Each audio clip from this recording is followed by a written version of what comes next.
Hey guys, it's Wednesday, 6 p.m. Carla V Thinks Out Loud. Thanks for being here. Man, today's going to be a fun show. We've got a lot to talk about, from being a ginger to Satanism to polyamory again. We got updates and more input from an actual polyamorous person. We also have my roast battle partner here today. Our guest, it is Courtney Foster, comedian extraordinaire, writer, event coordinator. We'll get to all of that as well. Thank you so much for being here, dude. Thank you so much for having me. Really appreciate it. Haven't had a female comedian in a while. Let's get this energy rolling. Larry, I'm happy to be here. Happy to have you here. Let's start the show. Carla's got a podcast now. She doesn't know technology. Larry's pushing buttons and recording things for you to see every week. She'll be asking guest questions. She'll be saying a lot. She'll be wondering about the world. It's time now for Carla V Thinks Out Loud.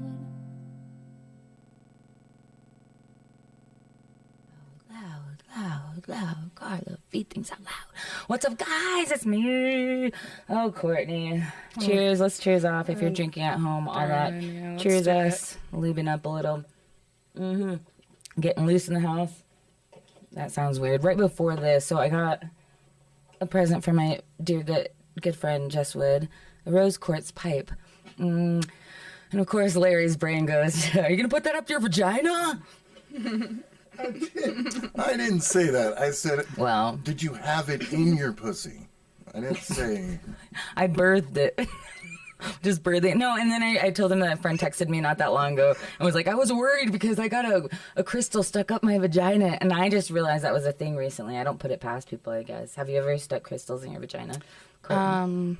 I've never stuck crystals in my vagina. I have stuck pencils in my vagina. What kind? Wait, okay. What kind? First of all, what kind of pencil? Number two. So mechanical pencils. Oh no, not mechanical, just like regular. Were they sharpened? No, of course not. Okay. Yeah, I'm a lot of. How old were you? I was like 12, Okay. and I didn't know, so I just took like 4 pencils and taped them together, and What kind of tape? like masking tape. Okay. Yeah, sorry That seems guys, I'm Courtney problematic. Foster. We're getting into this Yeah, right we're getting deep, literally, right now. I was like 12, and Did you like? Sorry, that's weird to ask how a 12-year-old felt about this. I didn't know what the big deal was. Did you go eraser first, or lead part first? Lead part first? Why? You think the erasers would be softer, but I guess But they there might was the fall metal off. part. Oh yeah, and then they would fall off if they were And I faulty. was worried. Okay, I guess Yeah. you're somewhat smart. You know, Why not a just wanted- hairbrush? Isn't that the thing? Well, I don't know. I was raised by my dad. You didn't have a hairbrush. No, I had to do it with my hands. Like I had a every day. comb. Yeah. He used his beard comb and then just handed it off to me. Oh, Yeah. Lovely mornings with your father. But he did give me Oh, that's so pencils to funny. write with and other things. And it went up there. Yeah, Sorry. Use pipes for smoking, not for vaginas, I guess. I don't know. That's my PSA of the day. Like you said, so you are like raised by your dad, though. I'm not letting that slide. Yeah. Since you were little, or may I yeah. ask how that all worked? And Totally. My parents were super young when they had me. My mom was 19, my dad was 20. And then my dad kind of took over most of the things when I was very young. So I was with my dad until I was about 9, spent about 2 years with my mom, and then went back to my dad until I left the house. oh wow! And do you have a relationship with your mom now? Yeah, actually, I have a really good relationship with my mom now. It's more kind of like a friendship thing. Mm-hmm. She's definitely taken on more of a motherly role recently. Yeah, she's friendly. Like she's the person that if I need something done, I can call my mom. Oh, that's awesome. Yeah, That's good to have. like I need something, my mom's got me. Is she here? Yeah, she's in Albuquerque. I actually spent Monday with her, helping her pack her house. She just bought a house. Oh, congrats, Mom. Yeah, congrats, Mom. Your daughter helping pack and move. Yeah, so I'm helping her pack. And your dad's here as well, or? Yeah, my dad lives here. My youngest sibling just like moved out, and so him and his wife are gonna fuck off and move to the mountains. Wow. And like be off the grid. Dude, like secretly that's the dream of mine. Like at a certain age, I'm like, I just want a little cabin somewhere and just be off the grid. Just like the nearest store, like an hour away. Just go disappear. No. My dad and his girlfriend person don't want to talk to anyone.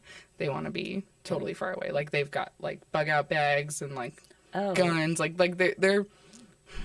they started off really cool and then they turn into weirdos. Like they're like now they're fucking weirdos. Like you're almost cool, but they're like doomsday preppers then? Kinda. Interesting. Yeah. Did you grow up with guns?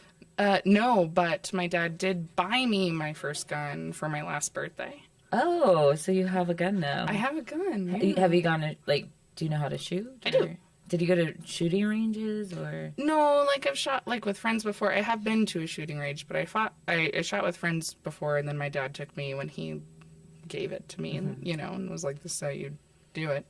Interesting. Yeah. I've always wanted to learn just for I don't know, not that it's nothing about gun rights either way or not. It's just like I don't know. For me, it's really more like zombies are gonna happen, or like the apocalypse is upon us. That's kind and if I didn't buy a gun when I could, like I'm probably dumb. Like I haven't taken it out since he gave it to me. Like it's probably dusty and it needs to, I don't even know how to clean it. You don't take it out and clean it every day. But like I have it, so if shit hits the fan, I feel I don't know, like a little better.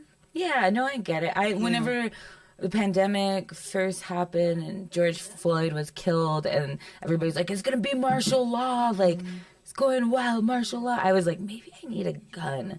But not to get too dark. I mean, we talk about mental health on here, and I've had a couple of friends say this, that they now have gotten guns because they feel like their like suicidal ideation days are over, so that now they feel safe owning one. Whereas before, and I think that was part of my thing before, is like I didn't want to have them around because of that. Yeah, I had two friends in the last few years who shot themselves, and I've also struggled with like depression and things like that, and so it is that level, I guess, of, if you want to think of it that way, adding an extra risk to your risk factors.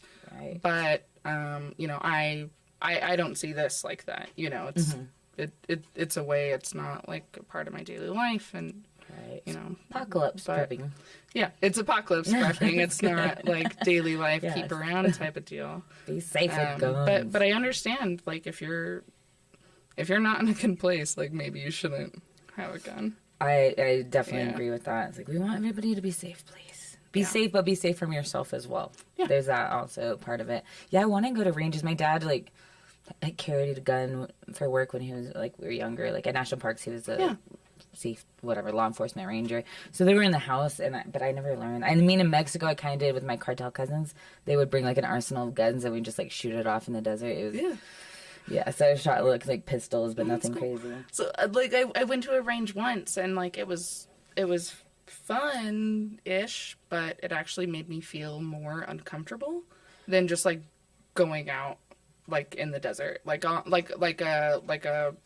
mesa range is way more comfortable than like at calibers. Oh, is it also just like a lot of noise and overwhelming? I would imagine it's a lot of noise. It's very overwhelming, and if you're trying to get used to it and trying to learn how to do it, then like it's very intimidating because you don't know. Like if you like step the wrong way, someone's gonna yell at you. Whereas if you're just like out in the mesa with your dad or like two dudes or whatever, like it's a lot safer.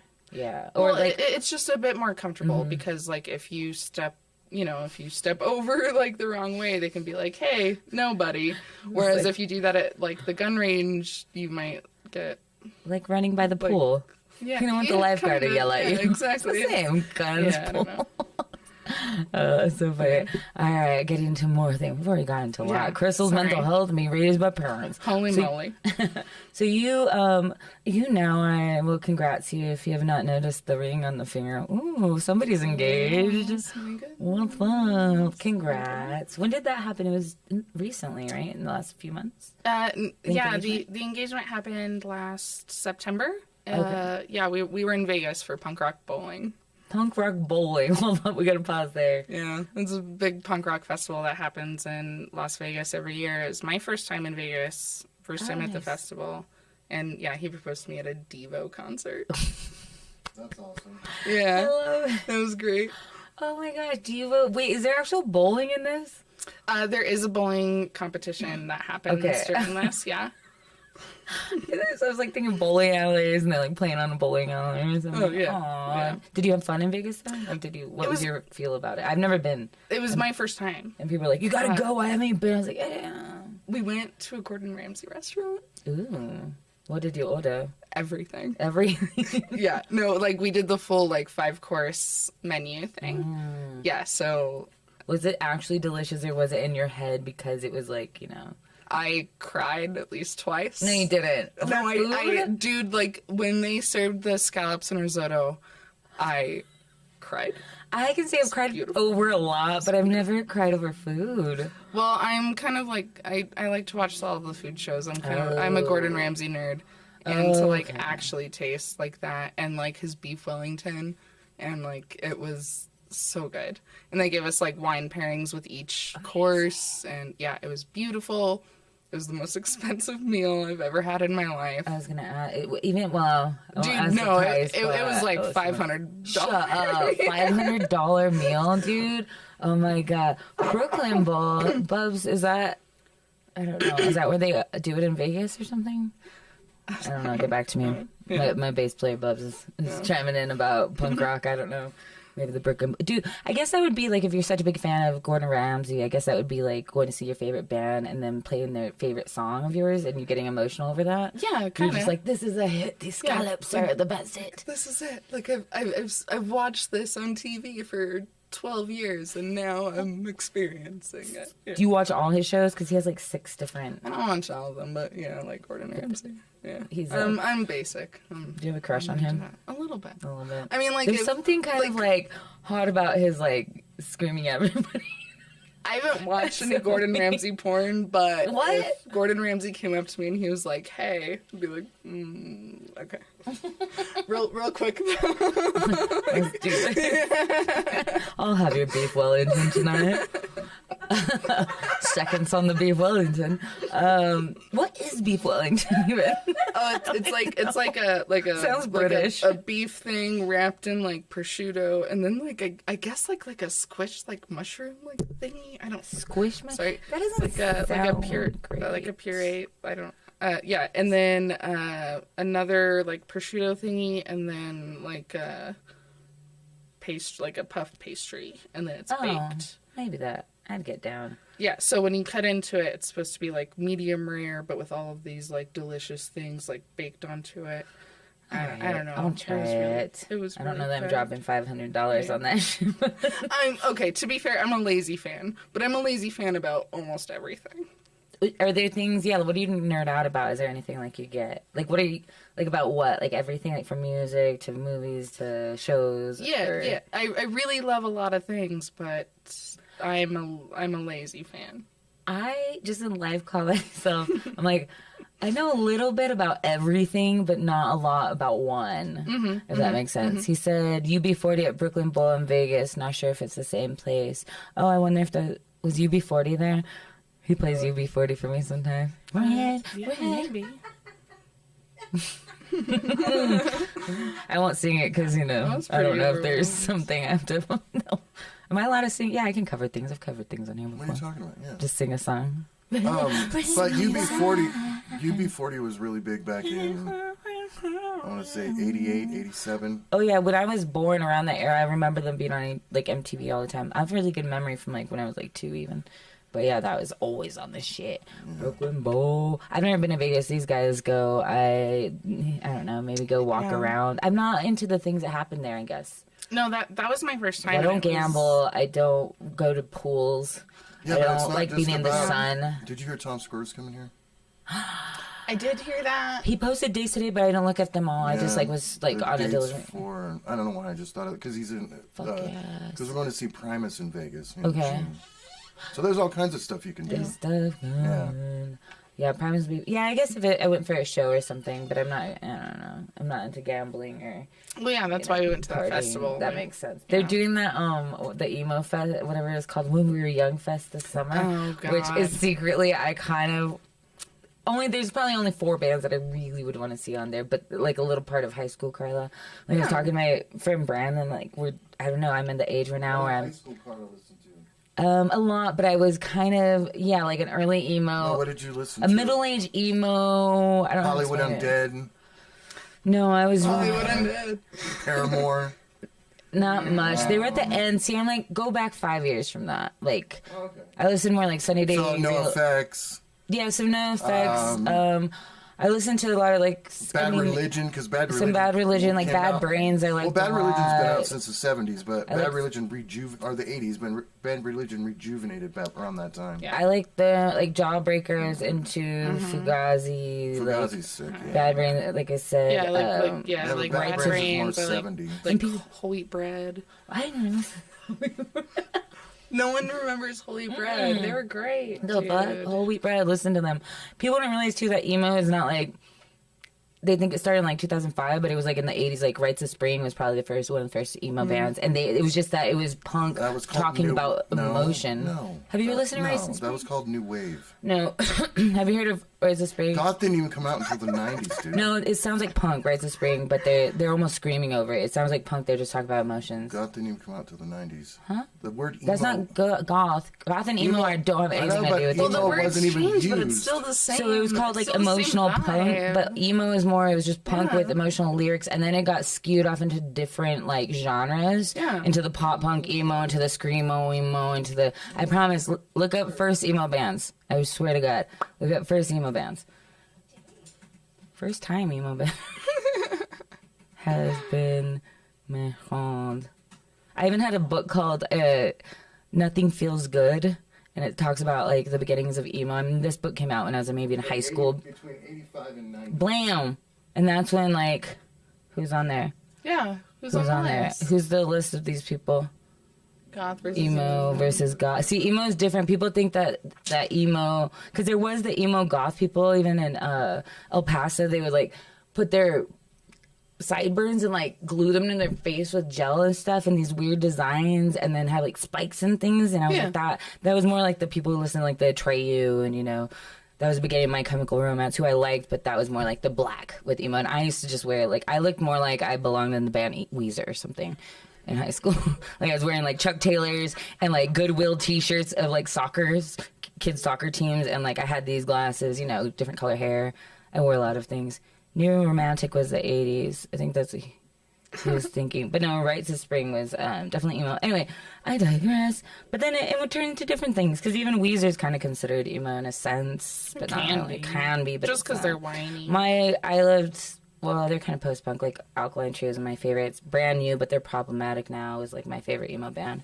I'm not here to shame. I'm just saying. Brand new is problematic because the guy was apparently grooming girls like Chris D'Elia, and I was so sad. I didn't know that. Like I'll that shame was a that thing then. that I like I can shame got real upset, because that was a band I know every lyric from every album and still would listen and new shit. And then it came out, he was like being creepy to girls and like underage girls and stuff. I was like, fuck, why, Jesse Lacey, fuck you. You ruined my childhood. Yeah. Anyway, like all these fucking comedians. Okay, speaking of comedy, we take a back to comedy. When did you start? Because I knew of you when I started, but I didn't see you for like a month or two, and then it came out, and I was like, oh, I've heard her name. Yeah. So the first time I did stand up, I was 23, 24, maybe, and I did it at Back Alley Brew House when Nick Starr and Kevin Baca and John Cuellar were hosting that open mic. Yeah, I like to hear about the old days. Yeah. So that's the first time that I did it, and I was absolutely fucking terrified, and it was very scary. And then, I did kind of like take a little time off, because I've always had, normally like a 9-to-5 job and didn't really delve into it. So it took me a really long time to consider myself as a comedian. How long were you doing? Because you're how old now, if you don't mind? Oh, no, I'm sorry. Yeah, I'm 30, so I've been doing it for about 6-ish years. 6 years. So at the beginning, you started a little bit and took a little bit of break and then came back. Because you've been out, like, pretty consistently lately. Yeah. Post-COVID. Was there something during, like, that time that made you want to boost back into it, or? I don't know. Maybe it was a confidence thing, or I just got the bug. Because there would be a couple of months where I would do nothing and then come back and do a couple of more open mics and feel great and then not want to do anything for a while. And then lately, I don't know. I've just got the bug again. Yeah. So it's going for it. I think about wanting to do like career stuff, but I don't know. I think I'm too scared. I don't think I'm committed enough. Career stuff in comedy? Yeah. And what direction? Like, what would be your goal? Because you just fucking, it's your life. Just live. Right. Do what you want. You gotta tour. You gotta work. Like it is work. You gotta write. You gotta do all these things, which is great, and I love it. But I think I don't know yet. Like I want it. The dream, I suppose, like fancy dream for me is that. But I don't think I have the drive like some of the other comedians out here today. And, maybe in a couple of years it will progress for me like that. And that too could hit, different phases. Just like going to that open mic once every couple of months to going to open mics twice a week to doing showcases. Maybe in a couple of years I'll change my mind. Yeah. Or get into the workspace, but... And you hosted last week too on a show, right? You guys were at B2B? Yeah, the B2B Garden Brewery. Yeah, it was a show hosted by Sam Alvarado, and Chuck Parker is now starting to host shows, or not host, but produce. Yeah, Sam and Chuck produced that show. They put that together. I hosted. We had Jess Wood on, which was great. Like, she was the first comedian up, and then Michael Copenhaver from Ohio. Is that where he's from? Okay, I just met him this week recently. Yeah, he was in, and he headlined the show, and it was great. It was a full room. B2B is great. I've never done a show inside, so if you guys haven't been, it's on like Montgomery and Comanche. No, Comanche and Wyoming. Yeah, that sounds. Eubank, I don't know, around there. Yeah. Because there used to be a B2B in Nob Hill, or it still is. I don't know, but the one up there has an outside area that I've done shows out there, but I didn't know that you could do shows inside. It was a little big enough. It was a little too cold to do it outside. Yeah, but for sure. Yeah, it was a packed room. Good. It was a really good show. That's awesome. Yeah. Oh, do you like hosting? No, I hate it. I hate hosting. You've done it before, though? Only once. Only once before, but it was, absolutely terrifying. It's like a different beast. I've never done it. I mean, I host this, but it's, I know, completely different. Like, I guess I understand how it should run, but I've never done it. It's something that I want to get my foot in the door with, but I guess I've just never been asked. Yeah. I don't know. Because then to, like, produce a show and host a show, like, I don't think I want to produce shows at all. I have tried it once, but I would maybe want to host if other people were doing it. I mean, like, it's fun and it's fine once you find your groove and if you're confident. But if you're nervous, like, hosting is the worst. Mm-hmm. Yeah. Fake it till you make it. Yeah. No, I'd much rather get in and do my time and get out. Get in and out. But so even aside from comedy, you have been still working, I will say, in the entertainment business industry of sorts, because you worked for the Alibi, right? And what did you do when you were there? So when I worked for the Alibi, I was their controller. So I did most of their bookkeeping, financial stuff. I did, AP, AR, HR, and then I would do interviews for incoming comedians and musicians, and then helped produce events and my sister, like whatever they needed. All of it. My sister, the last comment, Geneva, when I was heard you were going to be my roast battle partner. And she's like, she looked you up before I even did. She's like, and she's interviewed Natasha Leggero, so you're in there, and you've interviewed. So tell me about some of the comedians that you got to interview during that time. Well, that Natasha Leggero interview was really fun because I got to interview her and Moja Kasher at the same time because they were going on their honeymoon tour. Oh, that was recently, or like in the last 4 years. A couple years ago. So awesome. when I interviewed them, it was together. I mean, it was over the phone, but it was still like super cool. So I got to try to figure out how to ask questions to him and to her, and then both of them together, and then like write that. How long do you have to plan an interview like that? Like, I mean, how long did you know in advance that you were going to be doing that? I would maybe get a week at like best, or 2 days. That's awesome. And then, so you just like delve in, research them, or, I mean, you probably knew a lot about them in a sense. A lot of the comedians and musicians that I interviewed, I kind of already knew about, but you still want to go in and look at, you know, like what is their actual past? Because you don't just want to go in and like geek out, right? Like that's the weird thing. You don't just want to be like, "Hi, I love you. I'm your biggest fan in this one." Yeah, I get what you're saying. There's a difference between like I respect you, but I'm going to talk to you like an interview and person, professional, right? Like fucking professional. How come you don't put that anywhere? Well, I don't know. She sounds like me. It feels what I talked to these people once. Oh, but you've interviewed and written and... Yeah, she's done a lot. Yeah. The more I find that about, I'm like, who are you? Like, you've done a lot of shit. Yeah. Like, I get what you say. I mean, and I say this too, but I need to also tell myself that as well. Of like, be up, put yourself out there, don't whatever. It's scary. I'm about to get a new phone though. And what yeah, but it's part of it. Do you have a LinkedIn? No. Ooh, LinkedIn. Should I have a LinkedIn? Do comedians have LinkedIn's? Is I thought that was for like my dad's businessy people, for like 50-year-olds. Networking, social I didn't know that they were using it for like, you know what I mean? I thought it was more like just like business corporate-y kind of shit. I was on there for a while back in the day when I was doing like assisted living administrating and bullshit. What's the face? Sorry, I'm okay. Tell me how you feel. Well, I'm sorry. I was thinking of this guy that I interviewed, Kevin Nealon. Oh yeah, Kevin Nealon. Are you serious? You can like in person? No, it was over but the phone. Still, you talked to Kevin Nealon. That's amazing. It was the worst interview I've ever had. Wait, why do you say that? He was so disinterested in everything, and like I loved like everything that he's ever done, and so I was a little starstruck, like even just being on the phone with him, and I was trying to talk to him, and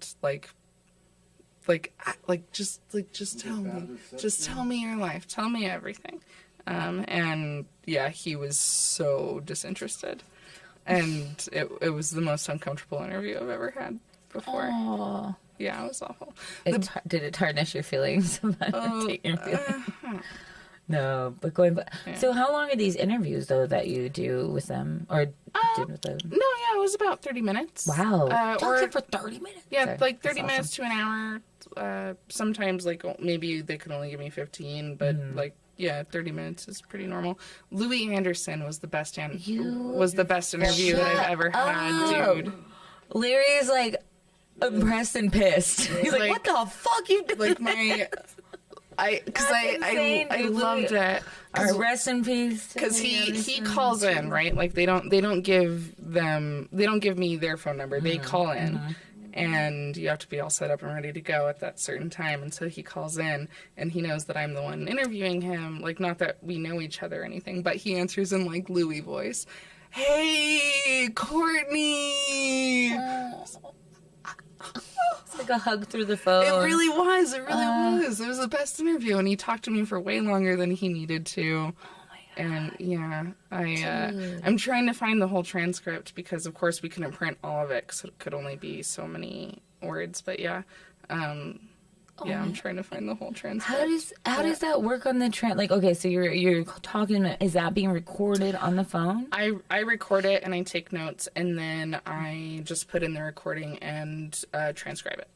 And then from there, does somebody else come in and edit it? What should be in there? Because you obviously have to pare that down a bit. I right? edit it, or Not like somebody you come I in and edited edit it. No, like I would take out the questions that didn't fit, I guess, whatever narrative or story, or it's like, oh, I only have like 1,500 words. Okay, so I guess this is what we're talking about, which really is like 5 minutes of questions instead of the 30-minute interview.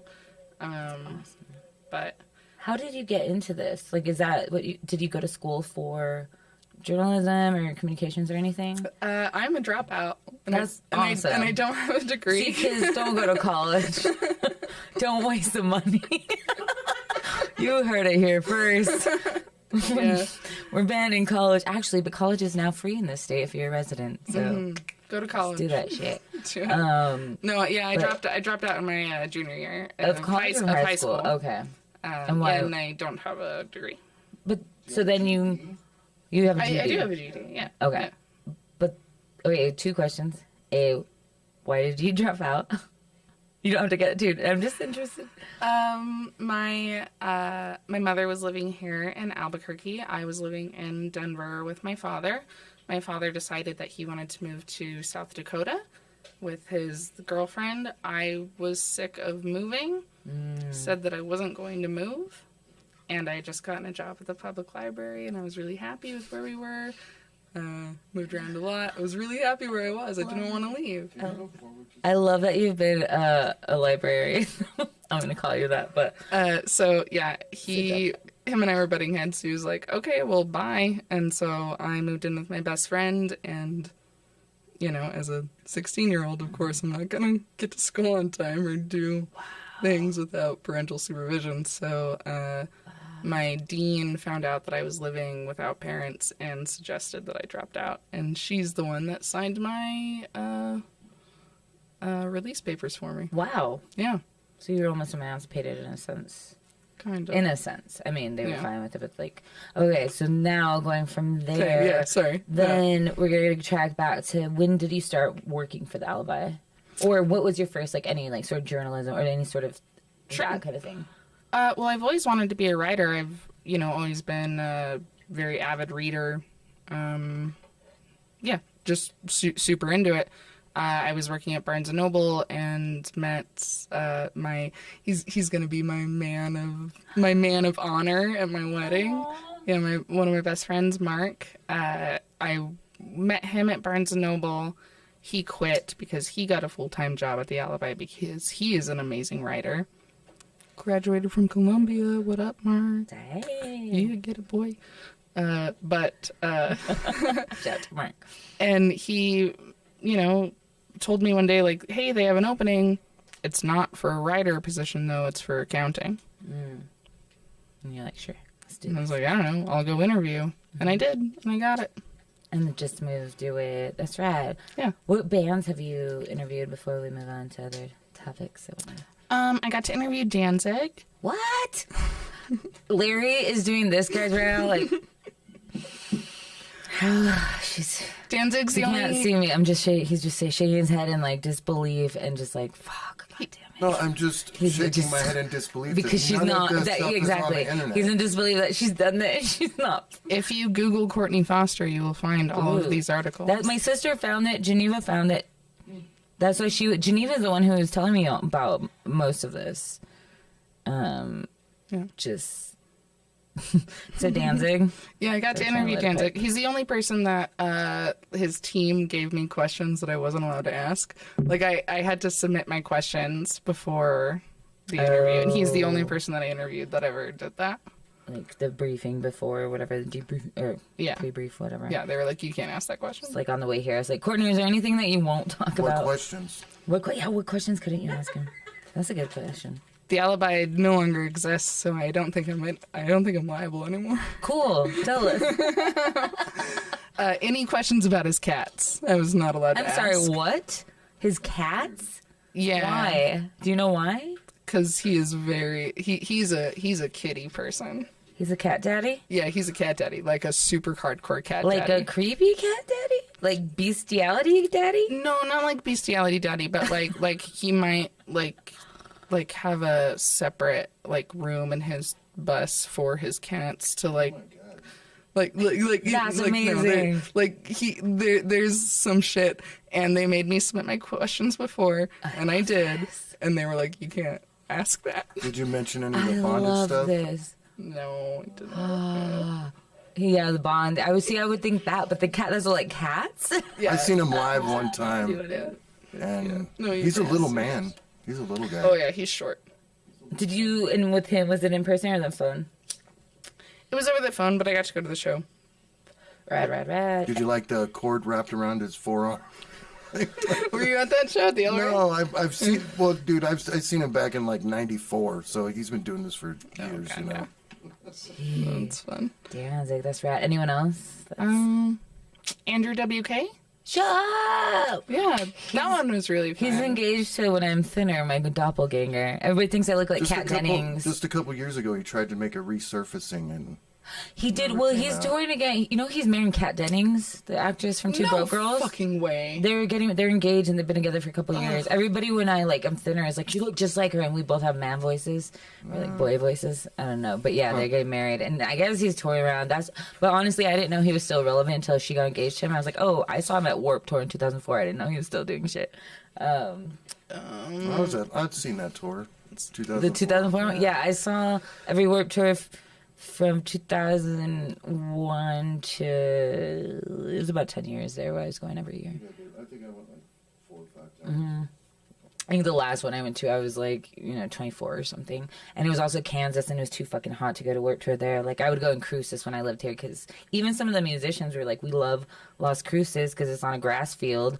And it's not that fucking hot compared to other cities, which is nice. Okay, we are moving on to our next subject. What other musicians besides Danzig? I want to hear Andrew one more. WK. One more, yeah, rule of three. After Andrew. Well, Andrew WK is not. I guess he's a musician. He's more like a. He's party rock. No, he's more like a character, an entertainer kind of guy. You know. Yeah, I would agree. Like more of a speaker, like a hype personality guy, yeah. type of deal. Really, those are the only musicians. They would throw me more at comedy stuff. Oh yeah, I really pissed off the music editor when I snagged that Danzig interview though. I bet. I mean, so like, Yeah, like I saw it and I asked. I was like, I can get it. Can I do it? And they said, yep. And then the music editor was really mad at me. Oh my god, 'cause I got it. I did get to interview Bill Burr. And I got what? yeah, and All right, I gotta sit back and yell at them. and I got to meet him. That dude has huge fucking hands. Like, Is that why she's married to a black lady? giant I'm sorry. hands. I was just gonna say that, I dude. looked at you knowing you felt me. Like, I was gonna say that. oh, that's funny. Oh, she's making me sick. That one was fun. You're hilarious. Yeah, Like, I was happy to get to meet him, and then of course Dave Attell. But yeah, so tell me that before we go on to things about He's being one of my ginger. favorite comedians. David Tell is, even my dad too, was one of his favorites, one of my favorites growing up. I used to stay up late and I had my own TV just to watch Last Call and try to put it quiet and just to watch. yeah, Called Insomniac. Insomniac. He had Last Call and Dave Insomniac. Attell. Oh, Insomniac. And then, oh yeah, fuck. No, so that was another alibi interview that I had, and I was talking to him, and came up that I was like, yeah, I also do comedy, so it's really cool listening to your process and how you're talking about it. It's a huge inspiration. I love it. He was like, well, what are you doing on Friday? No way. I was like, well, I was hoping to maybe get tickets to come see you At the stage, right? at the stage, the Santa Ana. When was this? It was your birthday. Yeah, we've years seen ago, that. yeah. Yeah, I've seen you. Were you there? Yeah, I You was went there? He commented on me drinking a White Russian. Oh, no way. That's so funny. Because I told him I was drinking White Russians. He's all, oh, you Yeah. wearing a bow tie? Things are coming full Didn't he say circle that? here. Something like that? Yeah. What is it? Well, yeah. Bagged on you. Yeah, I've seen your stand-up. You're not bad. Thanks. She's really funny. She's witty. And I will just say, I like that your brain doesn't go to, how do I say this? Low-hanging fruit jokes. Not even just dirty, but there's just oh, here's obviously where this is going to go. Like, you always have really just you, where I'm like, what? That came out of left field, but it's so funny because it's like your brain, like how your brain thinks that I like. It's not just like, oh, this could be an internet joke. It's very like specific. But you. so yeah, and how did you feel at that show, the David Tell show? Oh God, it was fucking terrifying. Were you? How many? Yeah. Okay, so how many minutes did you do first of all? It was It was like a packed room. yeah, it was full. It was 2 shows, 2 nights, so 4 shows in total. And yeah, it was just kind of like 2 to 5-ish opening thing, and then introducing the first comic, and then everything else went on, and then like maybe like a goodbye at the end of the show. But yeah, it was terrifying. Yeah, because I just mentioned that to Dave, and like as talking to him, trying to really just do the interview thing, and he was like, "What are you doing?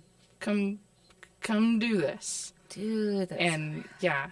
And he paid me $100 out of his own wallet. out of his own stuff? That's Yeah, so no, the sweet. casino didn't pay me, but No, Dave, not so sweet that but he Dave like, was did like, "Here you that. go." That's really nice. Yeah. Wasn't there somebody else? Who else was on that show? Oh, Because I gosh, remember her the name was pictures. Kate. I know she. Was it Kate? Catherine? Can we I think pull it was. up I think your? it was Can we pull up her Kate. Instagram? Are we able to She do that? was Somehow? so good. Her Instagram, because I think she has pictures on it. She has pictures of that. Yeah, at least. I tried to tag her. Because I but don't remember know if she- seeing her I in the don't- picture and being I like, don't I if she know liked me of very her. much. Instagram. Yeah, you can find her through our post. I tagged her on that, so yeah, there we go. Because I think if you go down, there's right. You have one on your Instagram. There we go. Yeah. right there. Right there. If the people can see it, he'll bring it up for the folks at home. If you're watching and not listening on Yeah. Spotify. Hannigan, I think, is her last name. I'll bring it up. Yeah, I know. I don't know if it. Kate Hannigan, right? Yeah, Kate Hannigan. That's it. Yep, Kate Hannigan. Yeah. Okay. Yeah, she was fantastic. No, that's No, dude. Sabrina. That's the girl in her shirt right now. This is Sabrina. It's the one over here, right? Uh-huh. Yeah, it's Kate Hannigan. She looks different in this picture, but Go click on the left picture. go next picture, I guess. Oh, you have another picture. Oh, there we go. Yeah, them. Yeah, that's her. Yeah, I've seen her like on little things. Might have been, I don't know. Damn. And what year was this? This was like 2019, 2018? Yeah, like right before pandemic. The pandy. So you said you got really nervous. It was in July 19th, July 20th. Oh. It was on my birthday. Aw. Happy birthday. You got to see Courtney. Now you get to see her again. Just staring at her again. Sorry. So how do you, okay, because we're linking from being nervous about shows to like, A, how do you prepare for a show right before? Like, is there something you do to help make you less nervous or less anxious about it? And then we're going to move into the ginger thing through that. Yeah. Well, I think it's kind of like a Hulk thing. You know, like how the Hulk is like, oh, my secret is I'm always angry. Mm-hmm. Yeah, I'm just always nervous. And I feel like if I'm ever not nervous before a show, I do worse. Oh, interesting. Like if I go in just like, yeah, I got this, then I normally like don't. Interesting. So the nerves help feel it. I think there's a such thing, and like now when I get nervous, I try to channel into like good nerves, like more of like I'm excited instead, because I think sometimes those overlap. The nervous and excited sometimes feel the same. Mm-hmm. So then I'm like, okay, don't psych yourself out. Just know you're like excited, and come and use adrenaline for it, because it's kind of an overlapping feel right before shows, especially. Right. My nervousness turns more into like a I don't know, like nitpicky or like obsession. Like, nope, like this is how you want to say it, this is how you want to do it, this is what you're gonna do. Here we go. Yes, yeah. You got this, you got this, you got this. Which is fine, but I think that it stops me from being able to improv Mm-hmm. Be in the moment. or just kinda, riff, react. Yeah, I can't. That makes sense. Yeah.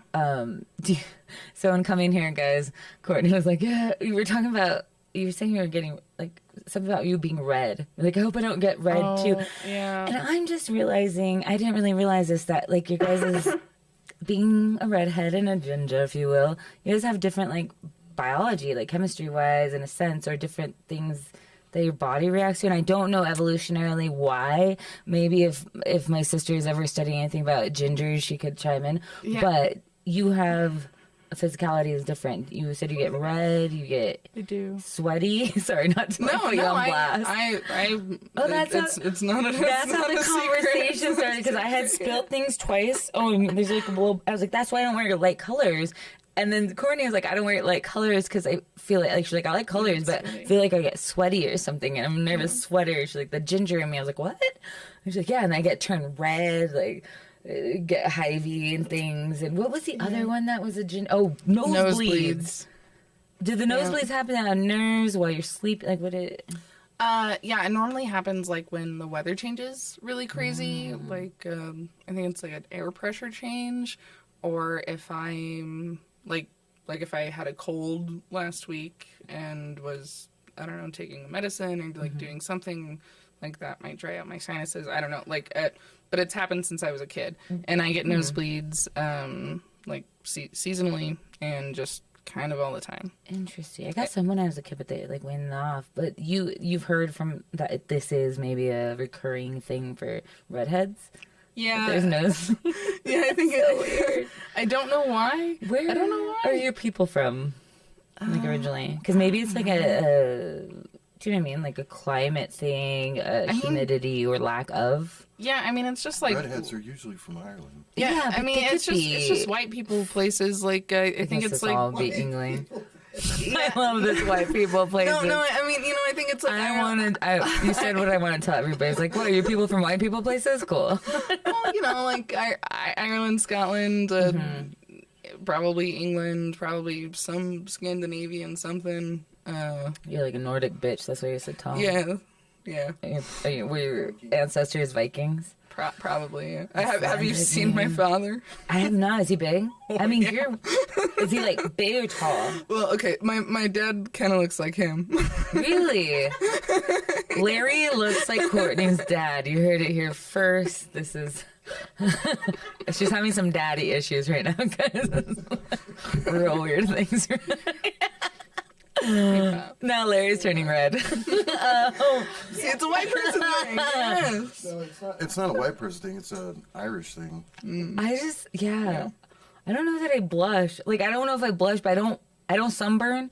I don't tan. I used to tan when I was a kid. I say this is the tannest part. I'm outdoors every day for at least 2 miles in the sun. Her ex-boyfriend used to tan up her photos before he... Yeah, he was mixed of like, he was like black, white, and Mexican, and he didn't like being that dark. But when because it's, I mean, obviously you do color tests before, like when we get here on everybody, but he would do that on photos because he didn't like being dark. He didn't like that I was so pale. So he would make me look very tan. If you go back on my Instagram in like 2016, 17, there's some photos, like even my 30th birthday, I look so so just tan. I'm like, Jennifer Lopez, what's up? Like, I was just like golden. Like, I was like, I shouldn't look like, not real. It was not real. Like, That's so silly. Yeah, no, I've done it. I just burn and turn white again. I'll peel and turn white. Like, Geneva, my sister, is as pale as I am, but she actually tans now. I just have an olive dead person look. Just like dead person pale, which I've said on stage. I take a 5-minute walk and I'm sunburned. Red. Yeah, no, it's bad. I can't. Yeah. Larry does tan apparently. You guys are out. We need to go camping soon. It's like about camping scene. Like in the night, like after end of April, like we got to do camping. We're gonna do some podcasting from there too. Camping sites. So we're gonna go tan. You stick me literally.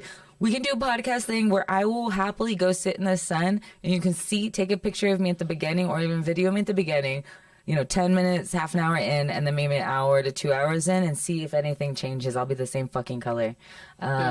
Summer 22, Carla Lopez? Yeah, that's me. Oh, no, but that's Angel's last name. No, never mind. Never mind.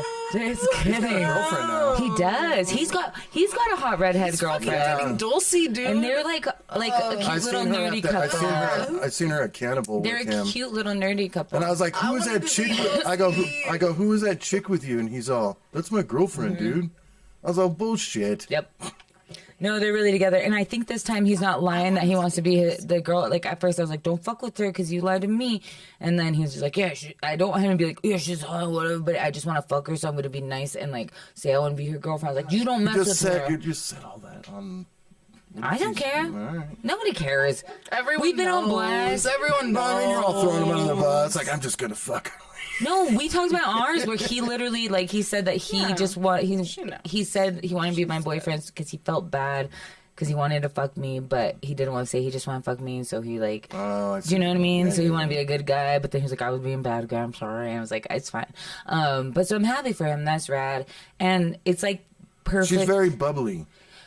She's and very all over the bubbly. place. She's very bubbly. I will say this, and nothing about her, but it is something about the comedy guys in general. All of them thought they were going to be able to bang her at first. They were all just like, new girl in the scene? A new girl? And they're like, she talked to me today. And because she's bubbly. Really? And That's because so she... sad. No, because That's she's what bubbly. happened. Like, you get it. You're nice to people. I'm nice to people. And people always think Really? we're flirting. Yeah. And we're just being nice. And Dulcie got the same thing. Started putting on black. But she's very, like, personable and friendly. So all the dudes are like, she wants to fuck me. I'm like, no, she's just friendly and boisterous and confident. And, like, that's okay. And so... you know, but I'm stoked for this. No, Guys are that's what disgusting fucks. you That's get that, what it is. right? That's what happens when any new Do you know what- female comedian comes on the scene. Like, anyone who's even, like, looking at it, like, trying to And do there should it. be like, red flags. boom. Why would you want to date a comedian? But do you know what's... Well, if you don't know, like... That's red flags, buddy. Like, I don't know how... all of these she's people new. have so much, She's a new like... comedian. Yeah, but there's a lot of everyone trauma. has so much, like, information that you want and that you need. It's and trauma bonding, and we shouldn't be doing that. We should find healthy people, but we're all trying to trauma bond with each other. There's so many mentors out there, and... It really is. I some can't date. whatever. Yeah, I can't date the comedians anymore. Just because I don't think it'd be fulfilling for them because we're too similar, and it's just like, nah, we can't. Somebody's got to like be the balancing to us. And so you know, people learn, they live and they learn. But yeah, You gotta have one dreamer, and you've got to have one person that has their head together. it really That's kind a of perfect is. marriage No, right it there. kind of is. You can't have two dreamers because you guys will be fucking like that. Made Borghese skit Oh wait, what was that one? Oh my god, yeah. where on he his talks live. about you got to have a dreamer in the marriage, and you got to have somebody that's tells you can't spend money. Who's it? You're the dreamer, or you're the dreamer, and Patty is the like logical, the logistical person. We're the like creatives. We'd be homeless right now. Lots of cameras. Do you know what? Also, I will say I have noticed, and I was telling Jess this because we went to El Paso this Sunday. Great show, super fun. Shout out to Sharita Shenanigans Productions in El Paso. Her and Zeke, her dude, are like running some shit down there. Not even open mics, just shows. All of it. They do so much down there for people.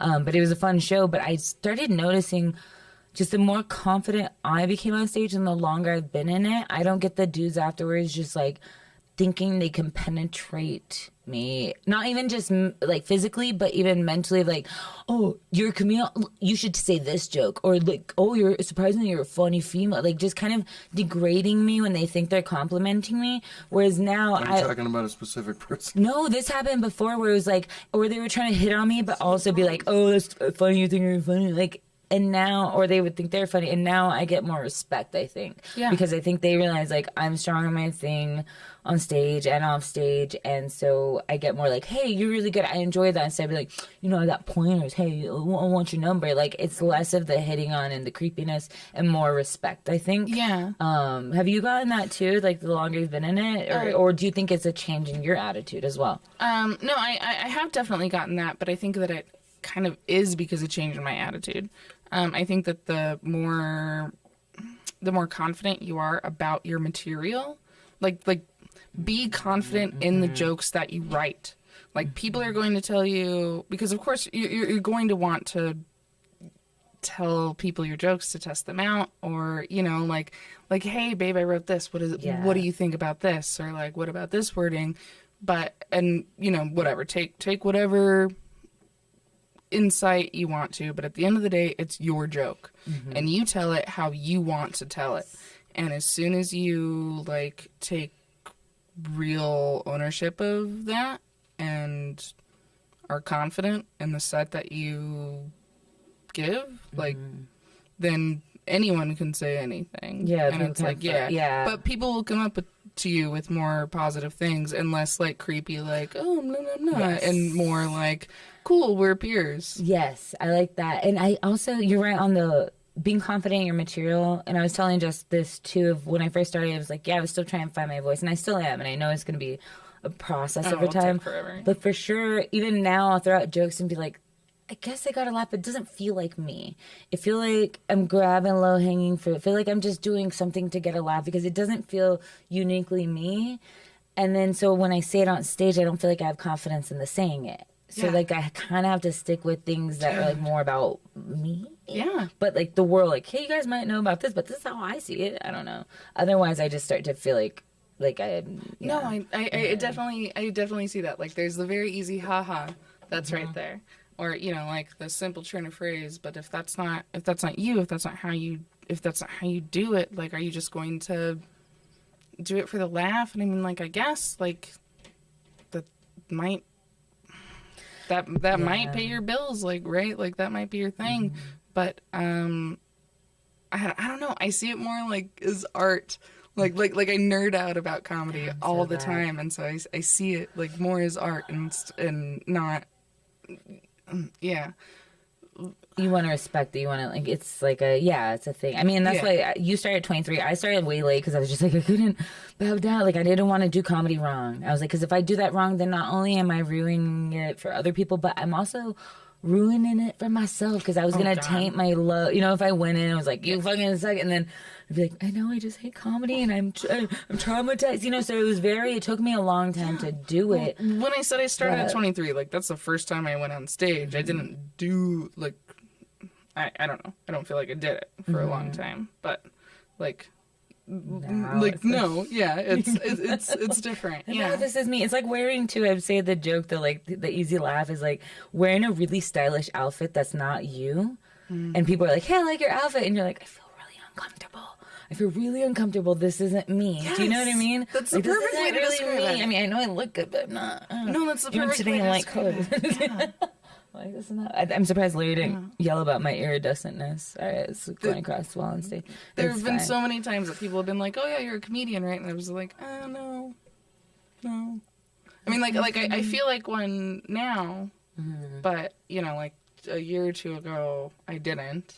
So when people would say that, I'd be like, "No, I do comedy sometimes, but I don't feel like a comedian." And we were hitting you up here and there at the right after pandemic. A lot of the ladies group were like, "Is Courtney still around?" Because we all remembered. You were like, "Come out, Courtney, do shows with us." You're like, "Not yet, I'm scared. And now you've been out more, which I'm happy. Yeah, me too. Because you do have a comedy brain. I know you love it as an art.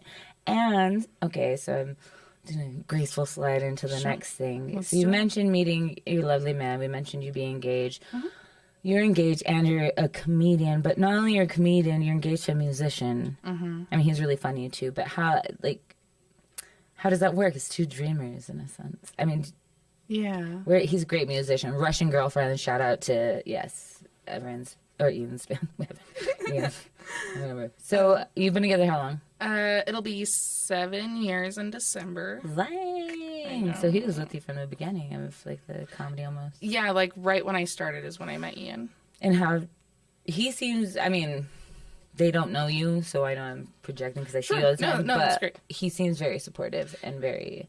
He really is. He pushes me to do it. Like, he pushes me. Like, I want to stay home in my bed all the time, every day.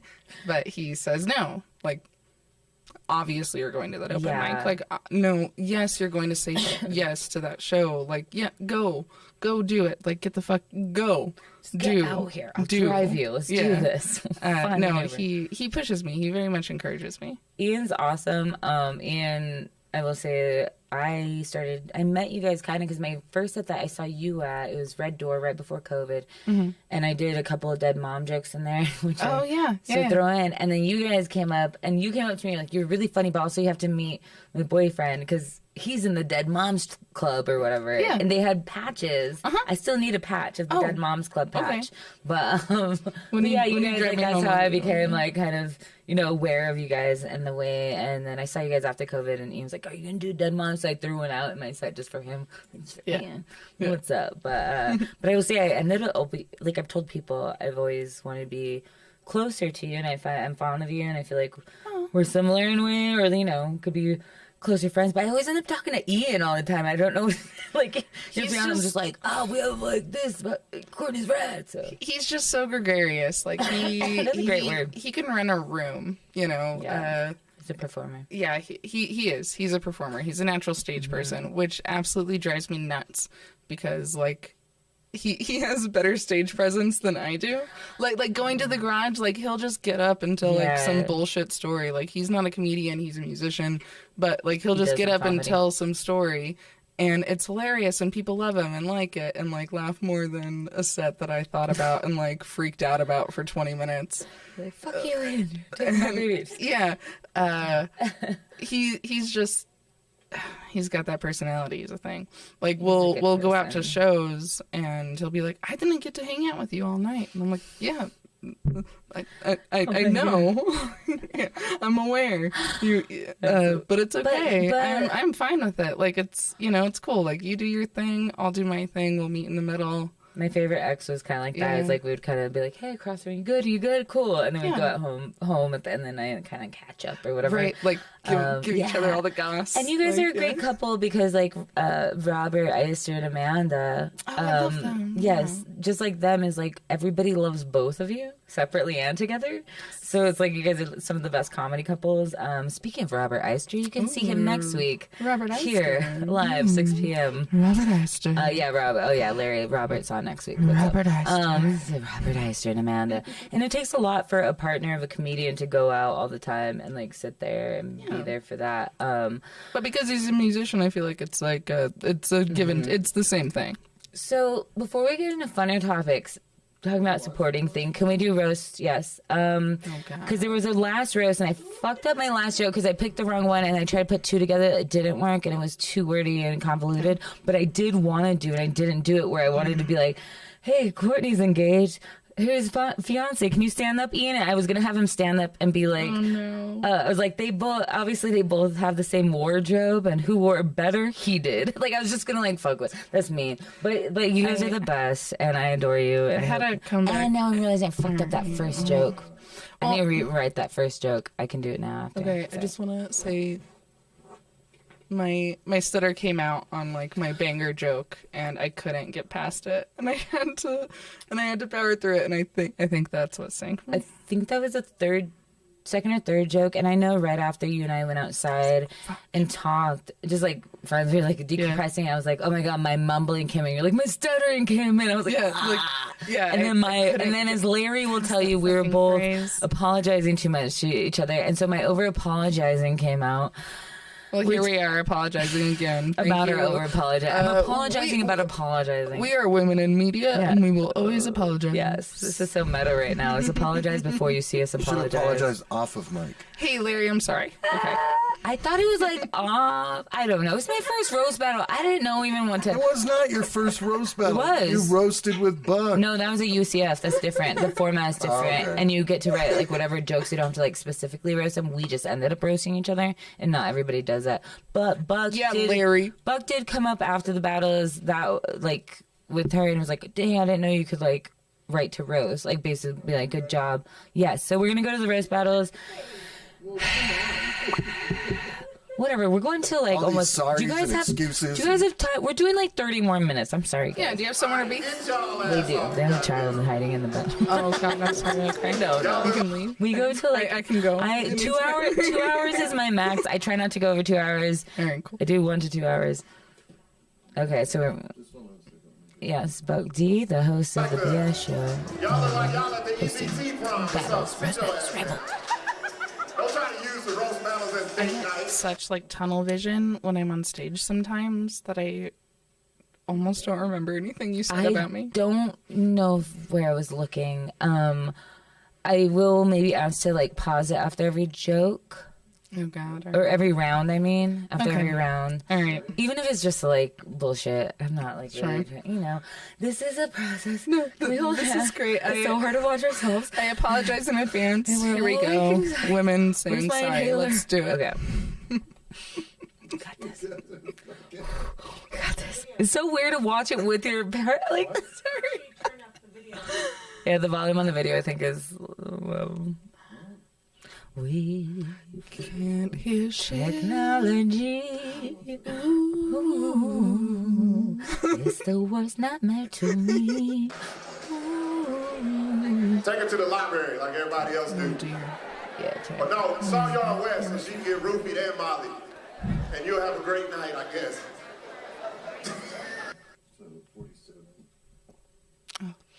I do like Buck's his roast to both of us before he back it up, because before he even he roasted us and said Ian said that, and I, like, again, like, that goes back into like the tunnel vision. Like, I'm just like, I don't know, man. Focus on what you gotta say. Focus on what you gotta say. Oh, that's me.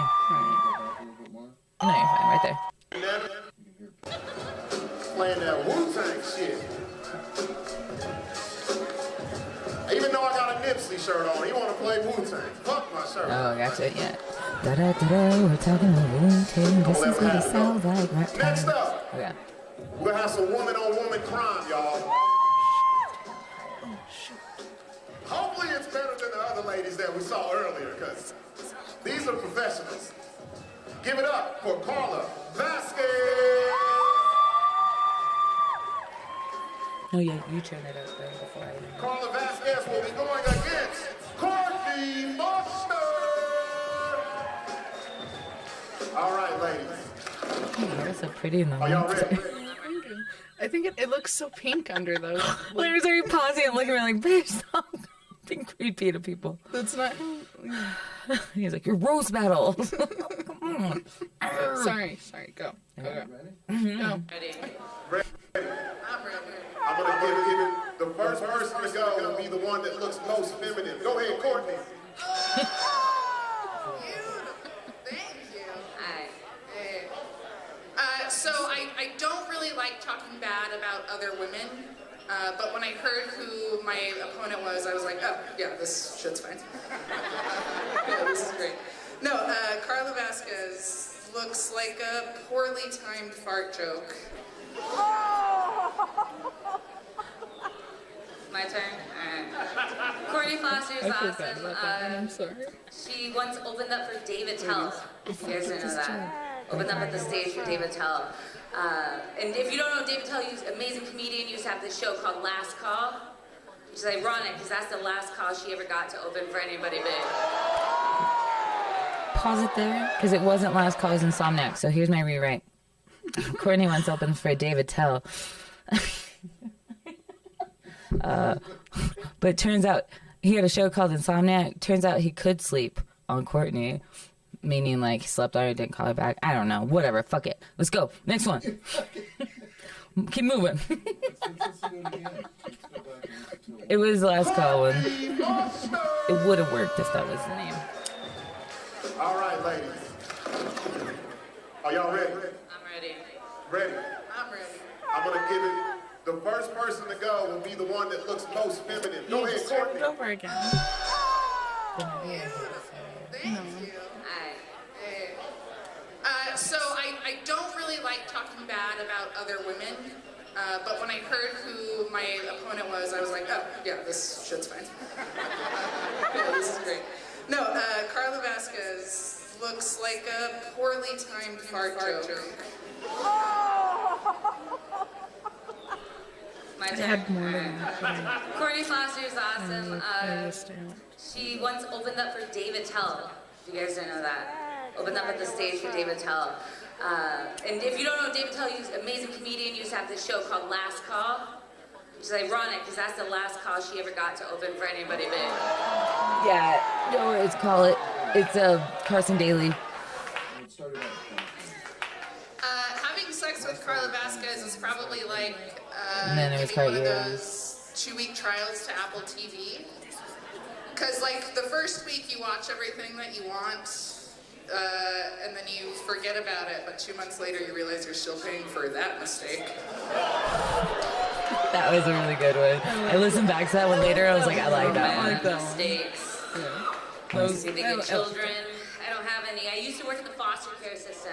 Courtney's last name is Foster. And somehow I feel worse for her than I did any of those foster kids, because at least they still have some hope. That was fun. That's good. Despite We haven't said sorry once. genuine general static. irrelevance, sorry. Despite your general irrelevance, I couldn't get I still past have it. considered you as a friend and a mentor and kind of like a big sister.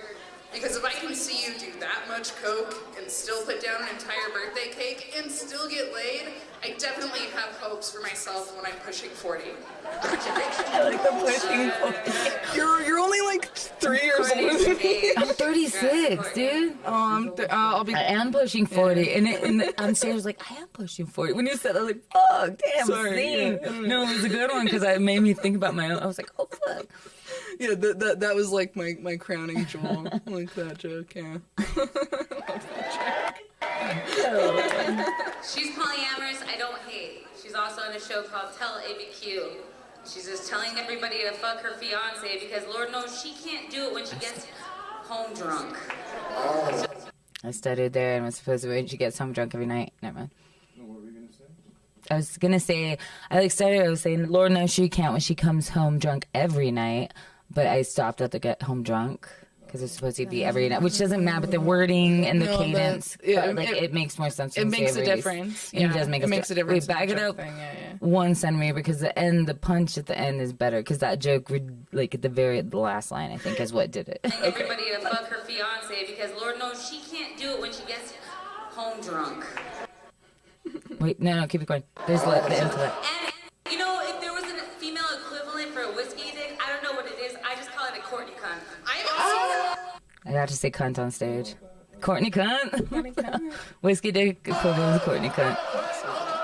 I think that's why I won. That's funny because she drinks whiskey. That's what she offered me. Dig it. Yeah. No, I was drinking whiskey on the last show here because they had a bottle I was mooching off of. But yeah. There's Oh still no, a it's bottle back scotch. there. Is it scotch or whiskey? Scotch, It's scotch. whiskey, there's Whiskey, vodka. yeah. No, if I wanted. But yeah, okay. So, but then they made us go another round. And I fucked up my whole joke. Okay, but no, then you brought up the Satanist stuff. Yeah, but then it was supposed to be like Children of Corn or Satanist, and then I tried to mix them and it just landed flat, and then I was like, fuck, why did they make me go another round? See, and like thinking about it, like days after, I have like the perfect comeback for that Satanist shit. Dude, no, for real. I'm like, you should have. It always is. No, it takes, Like, I would've got him. Like, it takes weeks. Like, Next step. but I finally figured it out. I don't like the microphone. Sorry. Oh, goddamn. Let's go to the judges. Oh, the best. We hugged, why not? No, you're supposed to fight up there. Here's why. Okay, can I make an intermission real quick comment too? Okay, here's I think why sometimes I'm not saying it's not genuine, but here's why I think sometimes women comedians do that more than the dudes, because if they don't do that, then women and dudes gonna be like, those are just bitches up there just being bitches to each other. But if you show kind of a camaraderie, they're like, oh, they're being funny. Oh, okay, they're not just being assholes. What to did each you other. think about the chicks that Buck brought up that we're gonna try and win tickets? Oh, they tried their best. No, man. again, it was low-hanging fruit that wasn't funny. One didn't have any punchlines. One girl came up and was kind of ripping on people. That was funny. The The one, thick chick with the the no one that tits, one was yeah. like, nah, I'm gonna bring the other one back up. I'm gonna roast her. Like that girl kind of had some stuff. The black chick wearing the librarian top got her ass handed. The chick that came back up and brought her back up, she said something about get back to the cubicle. But right before that, I told the person next to me, I was like, dude, that girl looks like she's dressed to be a secretary or something. The black chick, she she looked like a secretary. or a Burger King outfit. She looked like a Burger King manager. Yeah, Where's your visor, bitch? They're just ladies being mean to each other. But Patty did say afterwards, she's like, I was glad you guys didn't attack each other for your looks too much, because a lot of times women do that, or women attack their own looks where it just degrades ourselves, and it's like, nah, dude, let's fucking. And I'm not talking about whatever, but you can say shit with being degrading to yourself without making all women be like, yeah, because I'm a woman. Because everybody's gonna be like, oh, you shitty woman. No, it's be like, hey, I'm that sweet because I'm a woman. There's a difference between being a woman and I'm a woman. Have you ever watched that like South Park thing, like women are funny, say vagina? Yeah, let Patty on the mic real quick. Say vagina. Yes, please. Patty's walking up to be on the Larry's mic. Steal that. Yes. The only reason why I said that was because that's all you hear. Yes. At those comedy. You look like you could live on the street. Yes. So fucking boring. Women You guys and were men. original. Women and men, and we went like a little obscure, which I like you and your jokes anyway, because we can be a little obscure. So we like kind of took things and ran in different whatevers, which I liked. We were like, hey, you redheaded son of a bitch. Like, even though I did say something at the end joke about you being a redhead, but it wasn't like, whatever. There's so many gender jokes you could have done, like, just like. Exactly, but I didn't want it, like, because again, it could have been low hanging, but I don't know. I think for me, I just want to, again, own the joke and feel like it's mine and not somebody else could have written it for me. Whereas if I'm, to be fair, if I'm roasting a dude, I'm going to be like, oh yeah, you look like a potato. Actually, to be fair, if I was roasting a dude, I'd go on his like smart. Because are. there is a thing, like I said, it's like this woman on woman thing that people see, and like, oh, they're just being bitches to each other. Or Nobody's it's girl, thinking or that. girls That's are being like, their own oh, shit. no, you're a man. Patty, am I right? Or girls will be like, those women are hating on each other. You shouldn't do that because we should love each other. You don't fucking get it. And I'm not saying it's fake because whatever, but I am very happy with the closeness in the scene. A, of all comedians, but B, with the women in the scene right now. Because it was, I mean, I was barely in it before this, but like, it feels real. It's not just disingenuous. I know I can count on you guys. Jess, like Holly, Mary Jess, Mary, Katja, Amory, who after Mary, this, actually Allie. tonight. Yeah. Amory has a show after this tonight. I can't remember the other female's name on it. I think a friend from New York. Karen. Yeah, Karen's fucking on Isabel. it. Yeah, we have so many. If I forgot any of the women's names. Yeah, I'm sorry if I left anyone. Dulcie's a new one. Dulcie. Melissa's even tried. Okay. Zoe's tried. I've been doing it lately. No, Zoe's been great. We have like 12-ish people. 12. Okay, this is the last. Oh, this is the judging of. Oh, he said it's the meanest episode of Mean Girl. Mean. I think I'm gonna get sued for setting this one up. I thought we get a big trouble. Oh my god. Yeah, I don't know. I think the crowd won that one. I can't figure it out. I'm asking one more joke. Let's go one more joke. No. Not yet. Not yet. Thank you. Whatever the opposite of the Bedell test is, that was it. That's all for nerds. And we all have glasses, so they know what I mean. That was the meanest episode of Daria I've ever seen. I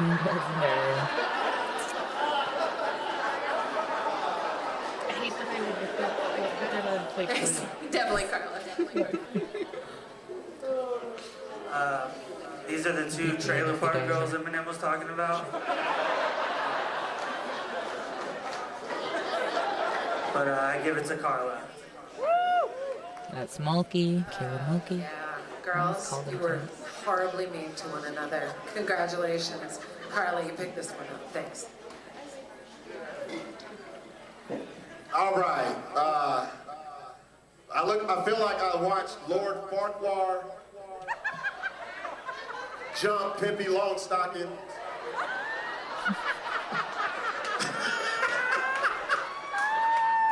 That was the best Fupa fight that I ever saw in my fucking life.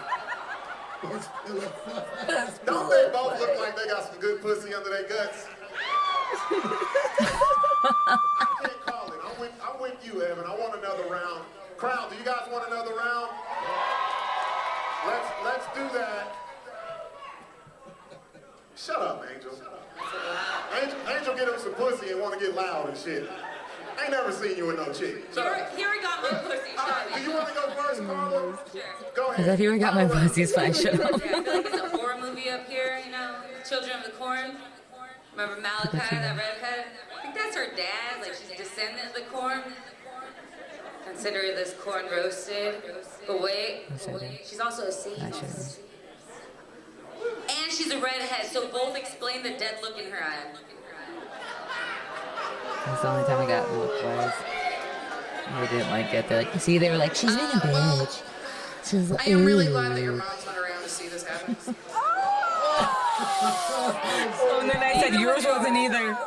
And I said neither was yours. But No, Carla, that's what we're bitches. We just.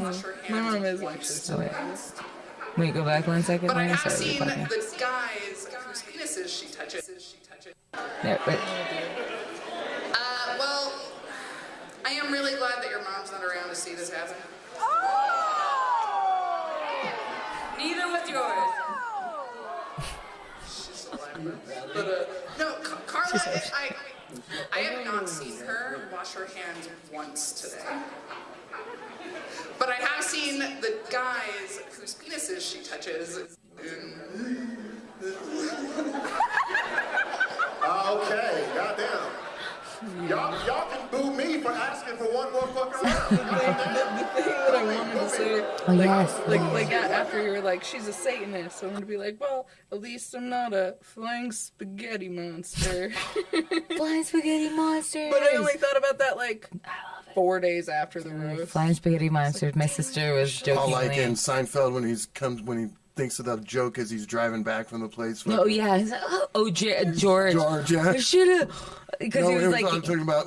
Why don't you leave some every shrimp ship in the sea for the rest of us or whatever. He was like, for the jerk store. It was the jerk store. He was like, hey, the jerk store called because they're out of employees or something. Yeah, then Kramer comes up to just tell him you slept with his wife. Yeah, tell me you slept with his wife. Oh, so it goes 3 days later. He's like, oh man, it's always like that. Well, who ended up winning? Carla. Just came over here and Oh yeah. y'all been the same It dude. was pretty. I No. saw the dicks and fuck you. Well, I'm just glad that we went to overtime. Yeah, it was fun. Yeah. It wasn't cringy, at least. I hope not. Damn, I don't even want to know who's gonna win this Well, shit. if it was awful, they wouldn't have Leave it up to the That's crowd. Rebel, if you think Carla Vasquez won, make some noise. If you think Courtney Foster won, make some noise. The ball got screamed. Carla Vasquez. It was Patty's scream that won for me. It's Patty's scream that won it. No, you won that one fair and square for sure. We did it. It was fun. It was good though. It was a lot of fun, and that's what we said going into it. I remember before, like a week before, you're like, "Hey, just know, please don't take it personally. We're cool." And I was like, "Yeah, okay, you guys cool." called each other? No, I don't have her number. But women saying sorry. Like again, we've been, in the scene together, but I wouldn't say we have become the closest. Not for lack of not liking each other. I think it's just how's it happen? So when we became roast battle partners, I was like, we were both like, hey, don't take anything personal, because we don't know each other well enough to be like, yeah, I'm thick-skinned, but then fall apart. So we were both like, hey, yeah, no, I'm cool. You're cool. Okay, we can do and say whatever then. It was like a thing. I don't know. I ended up being the person that everybody's like, hey, Carla, do you know this person? Tell me about them so I can roast them. Nate Todd, and then watching Tierney's podcast on here to try to roast him. And then Tierney ripped the shit out of him. Tierney needs to come out more. Tierney Staley. Did he lose? No, he didn't lose. I think he won. Tierney, you need to do more roasts, and When did you he need to go do on? more. They were like first. I think Tierney's on next. They were first. It was him and Nate Todd. They were first. Get y'all ass Yep. off. Because I remember. I'm pretty. Yep. Nope, there's Yep. Tierney, yeah. That's Todd. Nathan, Nate Todd. you Pretty sure they would if we got to them. You And look Nate super Todd's white, rad. bro. Nate Todd knows my dad from working you look with like him an a bit. all lives matter kind of guy. Jamar you Bond look was my like dad. That's you look like you celebrate January 6th by sending headdress selfies to all your Native American friends.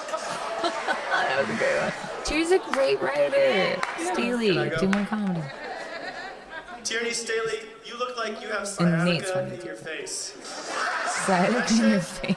That shit is painful and debilitating. I would stretch that shit. I would rub it out, bro. And it doesn't Speaking look of like rub it it out, bothers dude, Tierney you at all. look- Either one of them. They just look like they're naturals at it. It's true. Yeah, no, they seem they don't know each other at all. Both of them asked me about each other. I have to pee, but I'm gonna hold it. Unless we watch the rest of this and I go pee while you finish the rest of this battle. Well, I feel the same, so I don't. Just know kidding. what We'll you finish up wanna do. in 15 Okay, good. ish. Are you Okay. able to hold it for 15? Yeah. Can you hold it? I We can can each leave at separate times to go pee. I can hold it. They do it on your mom's house all the time. You pee all the time. I can even go to a technical difficulty Actually- setting if you'd like. You know what? I am. Watch the rest of this battle with Tierney and Nate. That bad, huh? Just let's see. Go. Okay, Just rewind it because I gotta think I'll of just stay songs. here and Yeah. You stay and talk to each other. Talk to Hi. the mic right there. Hello. And watch battles. Okay, great. never done this Let's watch these battles. All right, we'll watch battles. Okay, wait. That one. You're This that one. This one one right up here. Okay. You're great. there. Yeah. Wonderful. Thank you so much. All right, get y'all ass off, guys. Let's see. We'll go to the... Bro, you look like an all lives matter kind of guy. You look like you celebrate January 6th by sending headdress selfies to all your Native American friends. No, Can I go? I like that one. Tierney Staley, you look like you have sciatica in your face. That shit is painful and debilitating. I would stretch that shit. I would Does rub that it just out. mean that like your face is Speaking broken? of rub it out, dude, you Because look like sciatica you is like used in Rogaine like your as back. a Sciatic nerve, lubricant to Yeah, jerk so off for the that's last like 10 your years. yeah. Face is all You twisted. also look creepy as fuck. You look like if that's MSNBC built a There's a store lot of at a mall, explanation for it would that be joke. called To Build a Predator, and you would be their #1 seller. Jesus, no doubt. Everybody. So Tierney Alright, Staley well- is from Farmington, and Tierney looks like a half I'm aborted tagging milk you. steak bathroom right that there. was given birth to in a I'm gonna strip step mall behind between the screen. Aztec and Bloomfield on the way to Meemaw and Peepaw's birthdays for mayonnaise sandwiches. Bro, you are one ugly dude. You look like So you are one from ugly Jackass dude. and Paul Walker after their crashes. Paul Walker after the crashes. I didn't catch that one the Can I first time start or around. should I wait till your man titties stop jiggling? And he won't, so just Okay. go. You know you Tierney can tell Staley me. is one cleft lip away His from looking girlfriend's like 14. a human too fast, bug too hybrid. furious. And dude, I would adopt Too you, but I soon. can't afford the fucking kibbles and bits. I don't know. I like that DJ was putting little Yeah, drops in I those did like funny. how all night he was like on top of his shit. Isn't that Y'all done? DJ, oh my god, I wish I could shout him out right Isn't that now. Josh's cousin? Like, keep talking shit. You know it might be. All right, before we go any further, let me introduce you to the judges. Actually, to my right. This is the unedited version, isn't it? It's okay. We'll talk This after is the though. unedited version. You yeah. look like you It's live like at the skate extra. park still, Nathan. I I'm mean, sorry, but shit, for I real. Patty's file. Yeah, Nathan You look found like like you my built the skate dad park, from working Tierney. in like open space and whatever trail planning land things. What does that mean? He worked for like the open space, like trail planning at the Bosque. My dad would work with them, and him and my dad have been multiple like 8-hour hikes together and shit, and like just. That's weird. And when he met me and Nathan at the first time at a mic he met, he's like, "This is weird, but I know your dad." That is weird. Then my dad, I told him, he's like, "Yeah, Nathan." And then he went with me to El Paso recently. I was like, "Dad, I'm taking other comedians. I'm taking Nate Todd." He's like, "Oh, I love him. Awesome. Is he gonna be your co-pilot?" I was like, Your dad's so funny. and he's dude. like, I'm gonna saw him today. He's a funny guy. Your dad's funny. Okay, so yeah, I think Tierney won. Fast forward it like 2 I'll give it seconds. to Tierney though. Oh yeah, Tierney. All right, everybody, give it up for REI versus Cabela's. He really was. She didn't say that right. But you know Nate Todd works at REI. You have to Yeah, ask but- your Cabela's.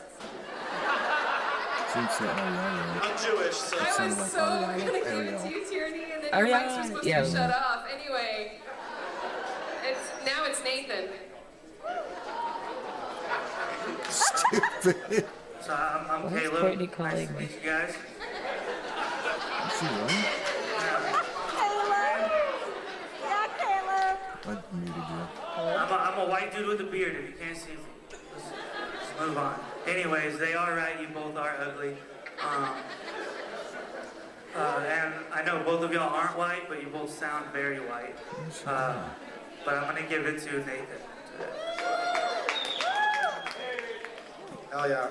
This was the best battle from the lead singer from Limp Bizkit versus the lead singer from Smash Mouth, so... It just looks like Nathan eats Limp Bizkits though, so... I am gonna give it to you, Nathan. That was a good Paul Walker joke, bro. I'm gonna take you with a win. All right, So, hey, fellas. everybody, this is I thought Larry. when I said Tierney, it was gonna be a bad I'm up on my black notes, bitch walk son. up here. So your name is Tierney? Carla had to go.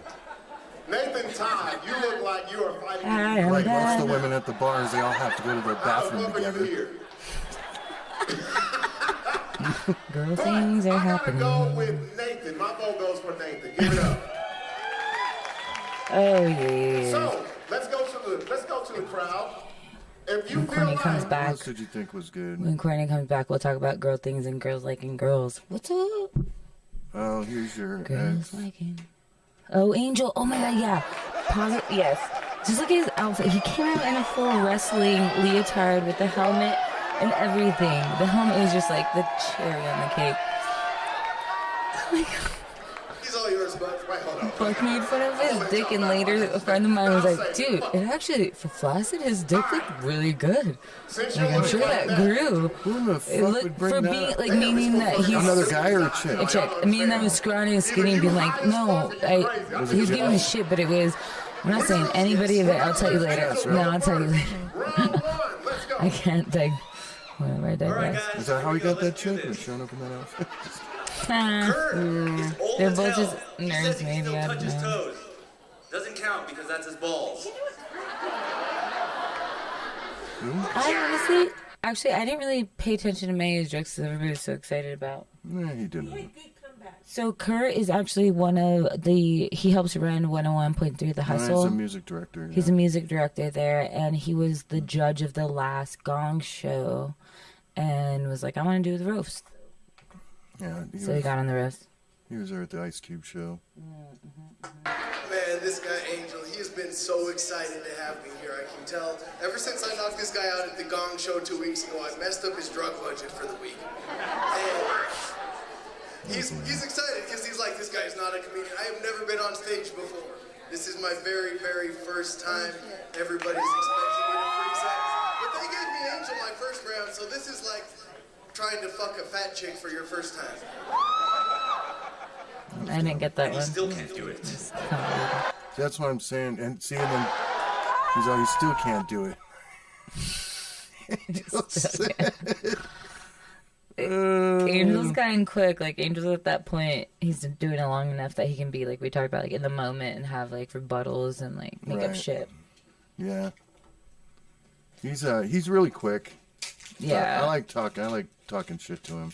Yeah, no, I love you guys talking shit to each other. You Go know, ahead and move your mic up, Bill. Oh, yeah. Come back to me. So, we just roast battled. We have 2 more subjects to talk about that we said we did before we have to wrap up here in a minute. We talked about your fiance being supportive of the comedy and all of that. Y'all also are supportive of each other being with other people.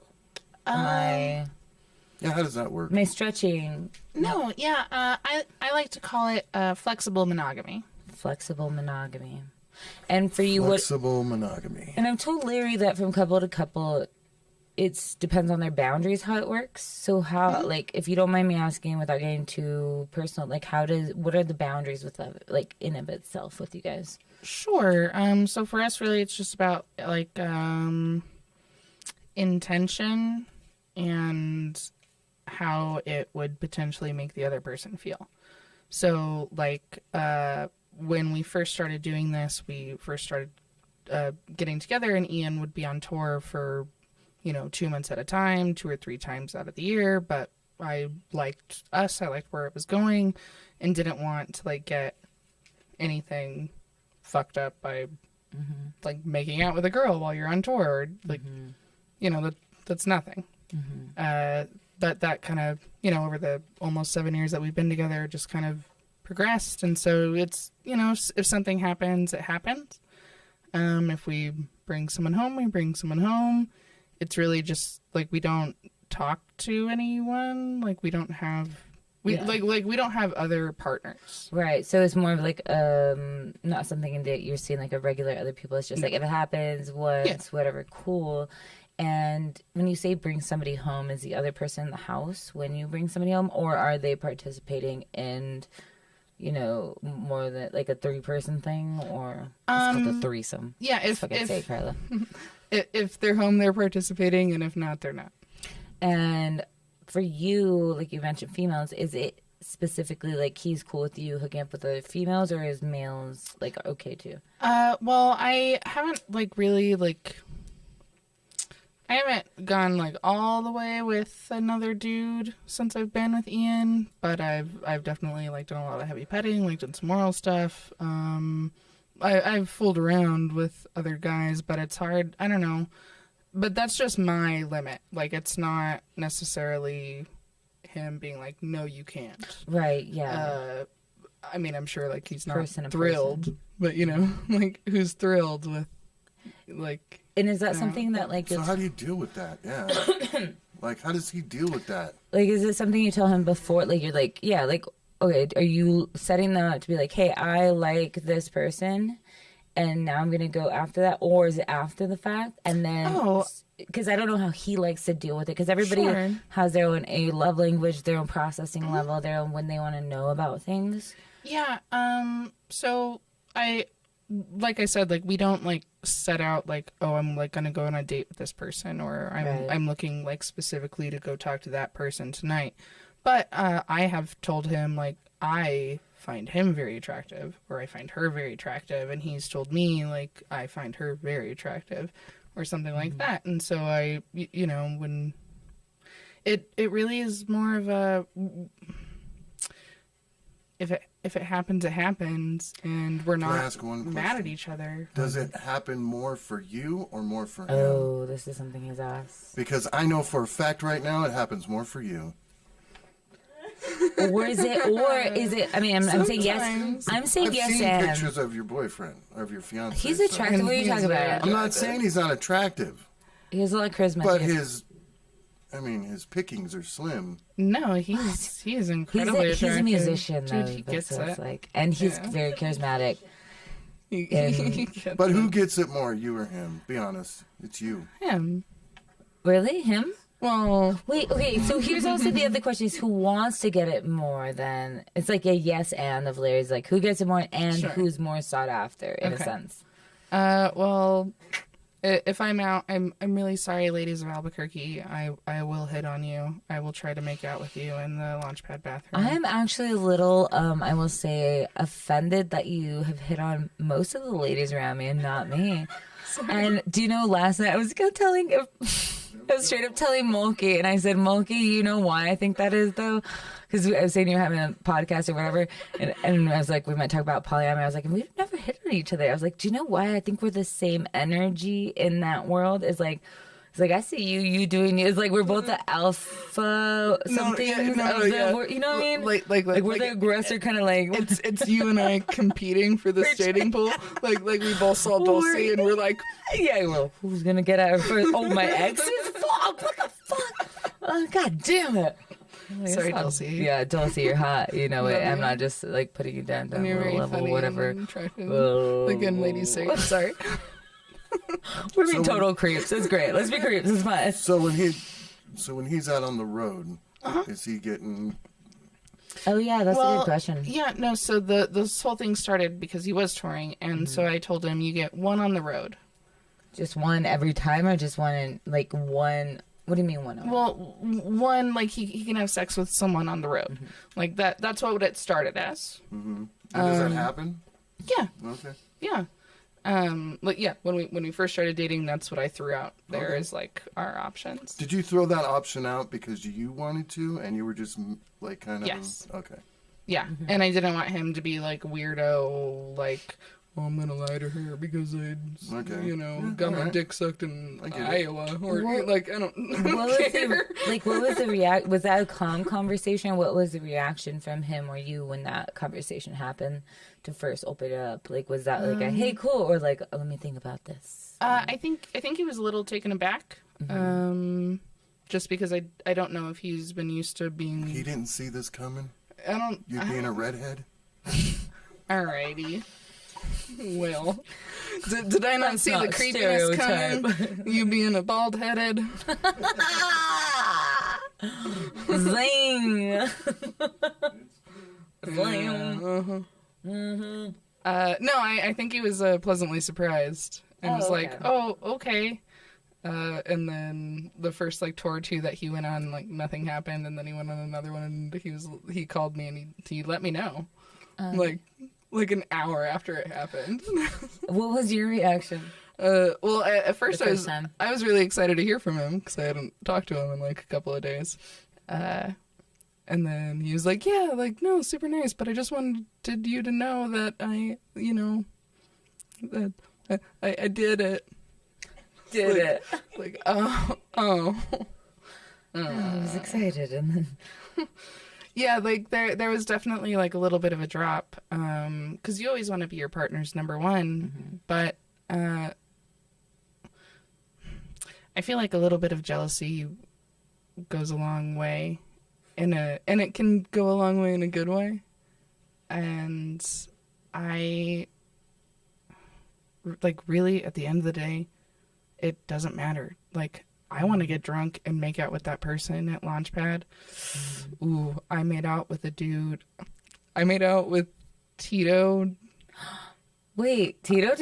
I made out with Tito. Sorry, hi Tito. What's up? Go see him at dinner tonight. I made out with Tito on the patio of Launchpad during a Russian Girlfriend show. Yes, Russian Girlfriends is her fiance's band, and so you were making out with Tito on the. Yeah. Did you hurt your neck having to lean down to kiss him? Tito's not that much. No, he's not that. He's like my height. Yeah, he's not that short. He's my height. That's 5'8". You're 6 foot. Anyway, never mind. But yeah, so that was bad. He's not short. He's a very attractive man. That was very a no attractive. on my part, because it goes back to intention and integrity. Like, sure, if I had made out with Tito at a house party, who the fuck cares? Making out with Tito during the band. That was bad. That was a no on my part. So what does he say to that? Just, oh well. No, he shames me about it all the time. No, we talked about it, and wow. Yeah, like we're still getting married. Like yeah, of course. He proposed to me after the fact. Yeah. But no, it's. Do you think he's more comfortable with you hooking up with the girls? Oh, of course. Yeah, definitely. Mm-hmm. And is that something that you've invited into your relationship, like threesomes and things? I mean, not to. Oh, yeah. I'm not sure, but yeah. Yeah. And do you think that brings you closer? And extra question: who are these females you're bringing in? Oh, well, I'm not going to give you my sex the list. Launchpad, not names, but like, where do you meet them? Is it like, hey, we're at the Launchpad, make everyone to come home and they're down? Or is it like you're on a dating app looking for what is called a unicorn? Apparently is the third, as a female, whatever.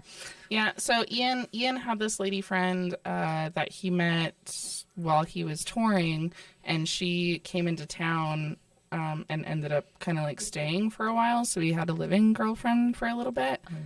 Well, I mean, like, she had like a camper outside of our house because she had work to do, and now whatever, she stayed with us. And then one night the three of us were out at like Sister or something, and I saw a lady, and I don't know, just kind of hit on her and asked if she wanted to come home, and she said yes, and I was like, cool, but I have to ask her and him, are you okay with that? And she said, yep. And I said, great, I'll be right back. Like, all right. Yeah, and both of them said yes, and so I was like, cool, let's go. How long is, like, she stayed a minute? You said she stayed for a bit. How long was she? Live-in-ish girlfriend. Yeah, no, live-in girlfriend stayed for a couple of months. The lady that we met at Sister was just a night. Couple of months. That's like the length of most of my newer relationships, so that's a very strong one. Well, she's a friend, like, otherwise. Do you still keep in touch? Oh yeah, definitely. Yeah. She's invited to the wedding for sure. It seems like you're wise about it. Like, even like I was telling Larry before, it was like, it's not that people don't have the emotions of maybe jealousy or whatever, but they see like, okay, what is this benefiting? Or what is this emotion hurting? Or like, is this really real? Or is my ego getting in the way of things? Or because you want the other person to feel loved, and at the end of the day, it's like, it really is, we're sexual creatures, but if you want to be monogamous and you know you're a sexual creature, then it's more honest to be honest and do that and then be a better version of yourself for your actual partner. Yeah. Than just be like resentful of like, oh, I'm trapped. No. I'm trapped. Yeah, and like we are each other's partners. We don't have any other partners. Yeah, okay. But you know, yeah, like, and that's what I was explaining to you too. Every I think relationship has like what the boundary is. Like, you know, the guy I kind of see who's married, like his wife has a full on boyfriend. Sure. And maybe like one other guy she kind of sees, and he's more in just like casual dating right now. Maybe having a couple that are maybe on the roster of sorts, but it's right. you know, or you know, maybe it's just fun to like go have a like coffee with a new person or like have a little flirty thing. I think I'm finally like, I get it. Yeah, I'm finally at that age and time in my just like recovering from exes and things of that I can do that and it not be like, what's the point of this? Like I can do that and it'd be fun. Just like, yeah, if I never see that, then this was a fun experience. Where before I was like, if this, like I'm wasting my time if this doesn't go anywhere. Like I couldn't see the fun in just casual dating, and now, I'm like, well, a bit. I mean, I'm seeing somebody else like. A little more. I'll tell you his name after. Wow. I might not have slept in my own bed for the 4 days in the last week. Not the married guy. There's another one that I know you might have slept in his. Is there bed. another one on top of the other one just you the told me two. last Just week? the two. Oh. Just the two. But yeah, I was comfortable. I'm not very comfortable sleeping with people, even one of my exes. We had 2 separate bedrooms and like.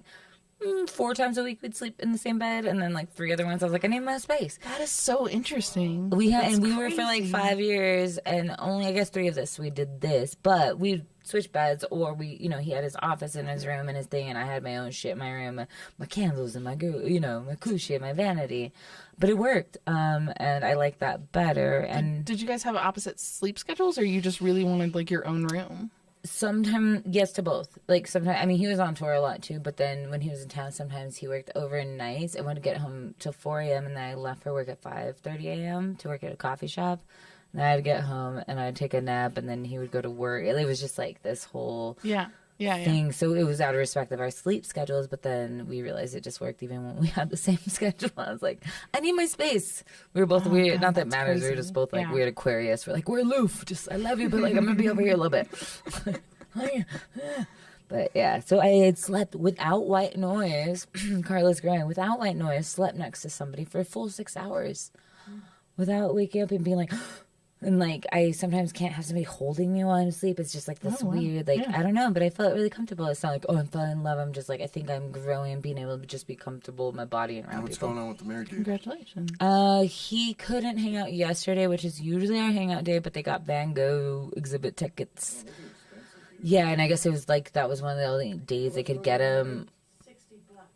My dad paid even for an extra thing. And it was like he paid like $80 for each for some extra. I don't even know, but he looked badass. The video seemed cool. So anyway, he went on a date last night with his wife, and he let me know like the night before, like, hey, I won't be able to hang tomorrow, blah blah. So I might see him Saturday, but the other guy I'm seeing went out of town on vacation for like a few days with his daughter. So Let me they ask you both this. have 6-year-old daughter, 5-year-old daughter. If the guy you're seeing now, the one that you cuddled with and you felt so comfortable with, what if he says like, hey man, I really don't feel comfortable you dating this other married dude?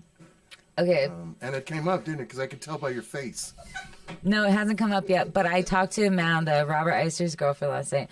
So, okay, I love Tuesdays, Amanda. yes. Amanda's my favorite. Hi, That's- Amanda. I love you. Amanda's like our fucking comedy ma. Like, she's just like so nurturing and loving, and you can tell her anything. And she's real with you. Love her. But anyway, okay, so Snowy, I was talking to her about this, and we were talking about things. I was like, yeah, I'm cool with this right now, but say like 6 to 8 months, if this is still going on and I still feel really good about this guy that I, is more single and whatever, and he just went through a breakup and it's the whole thing. So I said maybe like 8-ish months. I would if he asked me to be exclusive, I would probably do that. That's not what I asked you. If he was talking about him, like say like. No, if he was not okay with me seeing somebody else, I would say okay, I'll end that. Or would you end it with him and then just continue to go on with your polyamorous life? No, I think it's more likely. I mean, I like the married dude. We get along really well. But if for my future, whatever relationship goes of things, if it came to a point where it's like, hey, I'm just casually still hanging out with the married guy and this other guy we've have a now emotional connection, I would totally end it with the married guy and being exclusive, probably. She has an emotional connection with her fiance. Yeah, and she's not ending with him. If your fiance said, "Hey, I don't want to do this anymore. There's too much." I've seen you make out. I would be absolutely crushed. Yeah, if you know, he's my like, fucking person. He's my soulmate. If he said, "I just can't take it," you make it out with Tito. But if he thought, I want to end the polyamorous or the open, the flexible monogamy, if he wanted to, like if he was just like, "I can't take it anymore. I've been secretly okay with it, but I fucking can't take it anymore." That's fine. You would end it for him, right? That'd be great. I think that's. What did you mean by when I said? What did you mean by saying crushed? Oh well, I thought you meant like end like everything, like end the relationship, like leave her for somebody else. She's like, I would like my world would end. No, I'm just saying, like if he said, "Look, this has been fun for the last however long you guys have been doing it. I'm 7 done." years. You guys have been poly for 7 years? Well, we've been together for going on 7 years, and this has been the thing for pretty much the whole relationship. Yeah, I mean it's progressed, like it's evolved. Well, then it's never gonna stop. I love them as a couple. I really do. Like I adore both of them, and he's my dude. Yeah. I know he's your dude, He's but a I'm a dude. Yeah, but he's my dude. Okay, I know, but I'm a dude saying that eventually it's gonna get old. How can it get old if you have new stuff available all the time? It's true. Well, we'll get That's you what back I'm on the podcast saying. in a couple more years. And we'll Yeah, and that's what I'm saying. It's Talk like, to me next week. It's man. like you keep it exciting when you have new news. I'll bring my new girlfriend next week. It keeps it exciting. It keeps it next week. If she has a girlfriend by next week, she is. I'm not gonna bring her around to you, I guess. The girlfriend will be the guest. One last thing before I do. One last topic before I do a quick wrap up song, which today, fuck, there's so many things we talked about where like I don't even. It's always in the moment that I do this. This will be the third one that I make up a song, which I'm gonna try to do. Yes. We'll give you times tomorrow. I have 2 written down. I did not give you. What are we doing? What'd you say? I'll talk to you later. Anyway, nothing crazy. One last subject that we wrote down in there. So you're in a relationship and all that, but let's talk religion. Oh, okay, great. Would you say it's a religion? Would you say you're a Satanist? Would you say? How would you say that? Yeah, no. If I would have to define myself as anything, it would definitely be a Satanist. Really, like, yeah. Because it's really just don't be shitty to people. Isn't that what your take? Okay, let's back up. Yeah, like don't be shitty to people and like fuck everything else. Fuck everything else. Don't be shitty. Yeah. And that's the core of most religions. No, not really. In a way, they all want to believe to not do that, but I think some people take away that are good. Huh? Everybody's just like, let's not be shitty to each other, but then they can't do the right type of not being shitty to each other, so then they're all shitty to each other. No, Buddhist is the ultimate, like, we don't live and let live. But, okay, so how old were you when this, like, when you were drawn or started learning about Satanism? And well, I suppose I'm a new practitioner. I'm not, like, registered in the Satanic Temple or the, anything like that. But it is what I would align with most. So it's fairly recent, probably in the last, like, what was the church you said? 6 years. The Satanic Temple. Because we were also talking before, there's a few different branches of what you could study or be a part of or align with if you're going to be a Satanist. But this is just one of them, right? Because then you have the I can't pronounce it. The Leviathan. Leviathan, there you go. Yeah, those guys. Mm-hmm. It's a bit more like fire and brimstone, like devil, like God. Whereas the Satanic Temple is much more, these are your rights as a human being. This is what everyone is allowed to do. There's, and they fight against religious, like, they're the ones that had that documentary about putting up the statue of Baphomet. Yeah, I know about it. Mm-hmm. It was in, they put it in front of like a state building or something. Yeah. Yeah. So I didn't watch the documentary, but It was good, but they also put into like doesn't go down on there. Oh wait, yeah, our religion doesn't believe in hitting children, so they even go into like religious reproductive rights, after school Satan.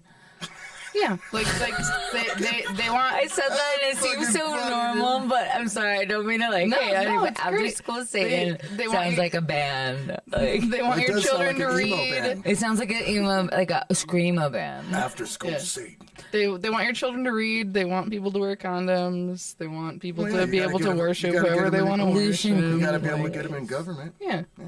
Interesting. Oh, there's a Satanic Children's Big Book Activities. Yeah. No, I love these guys. Yeah. I am learning so much. Children's Big Book of Activities. Yeah. So obviously, I'm very not involved, but agnostic or satanic I was gonna say, is what. Don't you feel like agnosticism is sort of the same? Not the same. I mean, I'm sure there's more values and things in that. Well, as agnostic, I'm just like, I don't fucking know. Live and let live. Like, I know what I feel. Bring but Satan like, home. We can bring it home. Let's bring it home. Let's bring it on home. Bring it on home to Satan Town. And then, just like every religion, I like to make fun of them. So yeah, as you should. We have to play devil. We have to play devil's advocate on here, guys. No pun intended. So dumb. I just hate all organized religion. I just don't believe in any of it. I get it. You know? Yeah. Do you feel like you're organized? Is there a church here or a temple here? Is there somewhere you can go and worship here? There isn't actually. Sabrina and I have been thinking about trying to start a chapter here in Albuquerque because there's not a chapter yet here in Albuquerque. Where's the nearest chapter? Fuck, Denver. Yeah, Denver. Have you gone up there? Mm-mm. I can guarantee there's not one in Utah. Probably yeah, not. so unless they're really trying to. There's not one here yet, but Sabrina and I are thinking about trying to start one. If I would be down if anyone wants to join, I would be my name's down Courtney to Foster, go. and I will indoctrinate you. Can I do a personal Hello. auditing there of just like my own, just like research, just to like hang out and like not be judgmental, just like soak it up to learn? Yeah, I wanna obviously. do that. I've done that with other like Judaism at one point. I was like, maybe I'll convert, but I really want to know everything about it. And Yeah, that, I don't like, even think the Church of Satan the is around synagogues. anymore, is it? I I mean, think it's like an old version of the Satanic Temple. Yeah, Satanic it's- Temple, Church of Satan, and okay. I think we're going back into the emo versus goth thing. Oh, it is what? They're all, yeah. It's is like a around. family tree, guys. No, it is around. It's There it is right there. Look, Dave, you've got more stuff than what you've got. Well, yeah, because that one came first, but like his is more like that's the Leviathan. Yep. Yeah.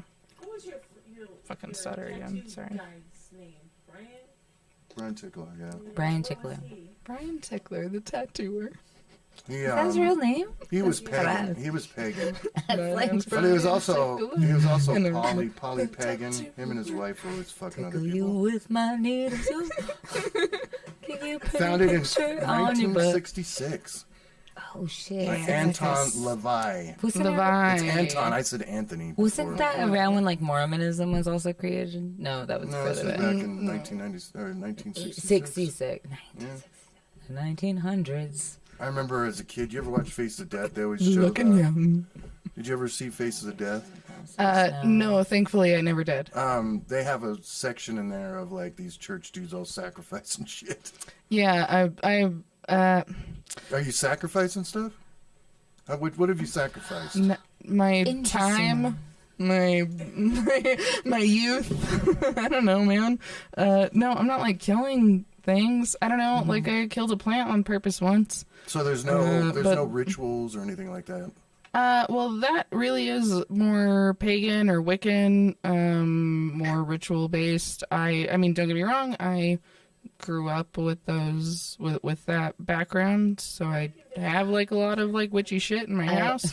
But no, like to practice and believe what I'm believing, you just really believe that everyone is their own person.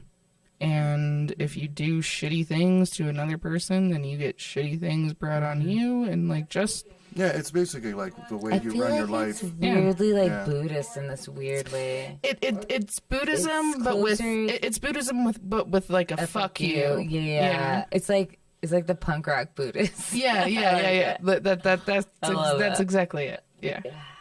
Oh my god. That's a good way to describe it. Is your fiance also practicing Satan? No, I mean, like, I wouldn't call myself, like, a practicer. Like, we don't go to church. We don't read anything, but yeah. I mean, yeah, I say I'm agnostic, but accidentally, like, a bruja. So. I'm agnostic. I almost, like, on stage did jokes about how, like, she's a Satanist, I'm a witch, and, like, some sort of, like, comparing that in different ways. Ian was raised Catholic. Interesting. He went to Catholic school. He was an altar boy. Full-on Catholic school? Fuck, wait. Oh, we don't have the phone line hooked up. Whatever, we need to wrap this up. I was like, we could call either him or Mulkey about Catholic school and being an altar boy.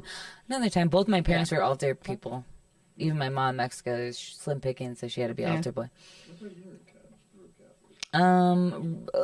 Culturally, in a sense, just how like we like the Vita and all that.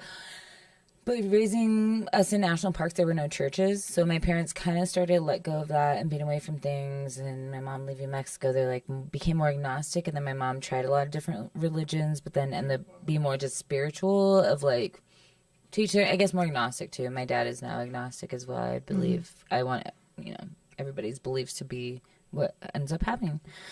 I guess it's time to wrap it up. Do you have any closing thoughts about anything or anything else you feel like you weren't able to fully get your thought out about? That's a lot of pressure.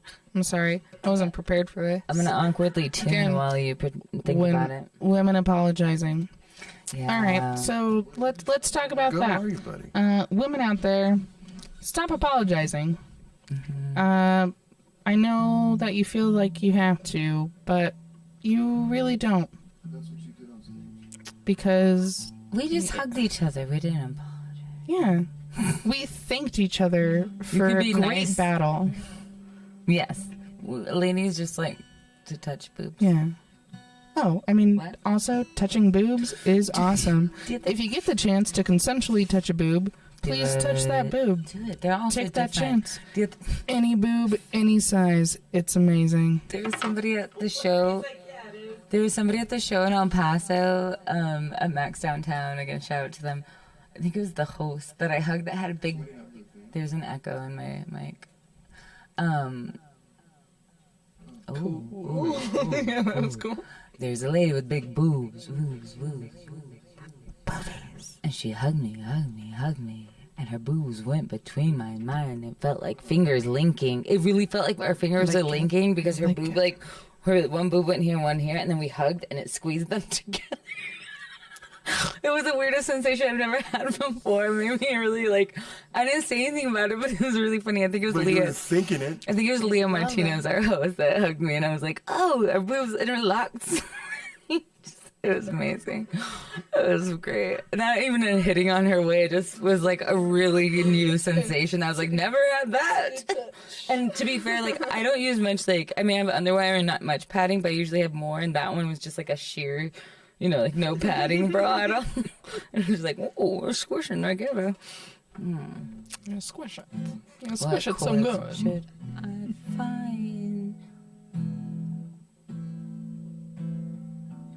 Oh, yeah. Ooh.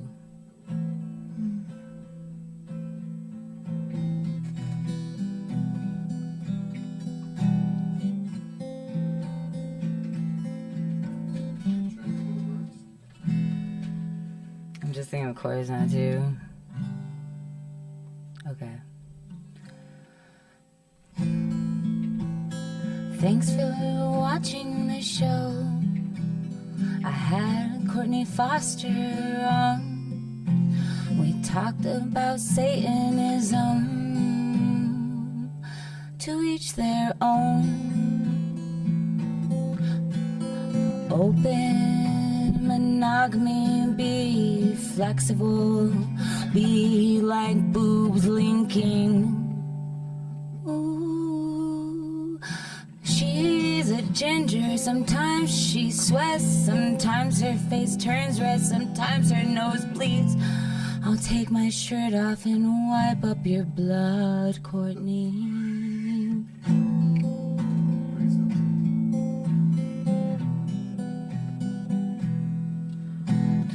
I want to let you know next week we'll have Robert Eister on the show. We tell his girlfriend Amanda everything. She's our middleman who we're not trying to fuck. Believe me, she's cute. I like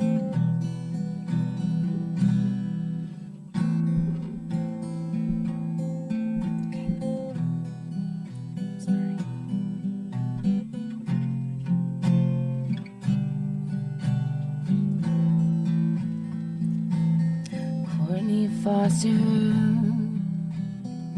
my rose battle partner, opened up for David Tell. She also interviewed everyone else like Danzig, Moshe Kasher, Natasha Leggero. She also interviewed Louis Armstrong, Kevin Nealon, and Larry just shook his head and said Andrew WK is not a real singer. And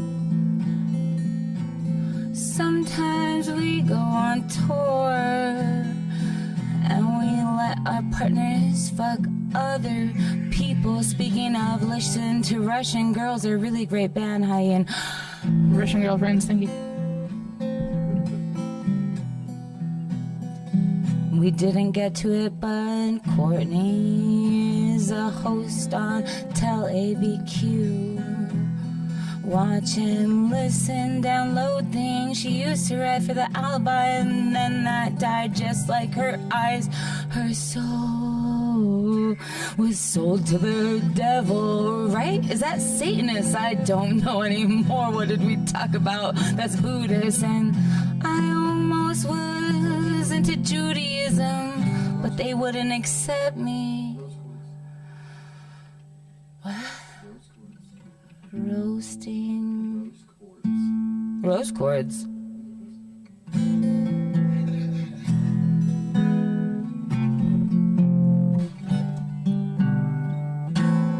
don't have much more to say, but watch Carla V Thinks Out Loud next week, 6 p.m. anywhere, like, streaming, you know, all that shit, share. No? I'm too loud now. That one fell apart, guys, but it was fun. I liked When I hit it, it it. hit it. When I hit it, it hit it. I liked it because it was about me. Yeah. I just got fixed. I was like, just bleed for me. I might be a vampire. Oh, I was going to talk about the Batman, but we didn't talk about that here. He'd be sparkling. It's really nothing. Guys, yeah. That was beautiful. Closing thoughts. High fives. Thank you. Female comedy, I'm glad you're around. I'm glad to get to know and sit down with you. Like I said, next week we'll be back on Wednesday, 6 p.m. Robert Eister is off that day, so he can be here. It'll be a really good one. I love the dude. No, Robert's great. Robert's Yeah, I love Robert. great writer. He's Great super roaster, funny. great writer. His battle was one of the best. Trip Stelnecki ended up getting, I think, the $100 for best performance between Robert and him. Trip got it. And Trip and I met before the day before the roast battle, met up and like went over jokes, and I felt pretty confident because like, he didn't help me write shit, but both of us like said your stuff, and then I was like, no, you're on point, and he was like, you're on point. I was like, okay, let's do it. So that was cool. And also I would like to have Trip Stelnecki on soon as well. Well, we've been trying to get him on. Yes, and they're scheduling things with that. Also, the other two comedians, Sarah Myers, I want on soon. We still want Tsunami and Zach Bennett and Kendra. I would like to have on separately as well. And maybe Ian at some point to talk about like Albuquerque music and be a touring comedian and more polyamory, as always. You guys just want to talk about sex and drugs and No, I want to talk to him. Yeah, and get That's his the only point. reason why you had me on. Yeah, you're appealing to. Yeah.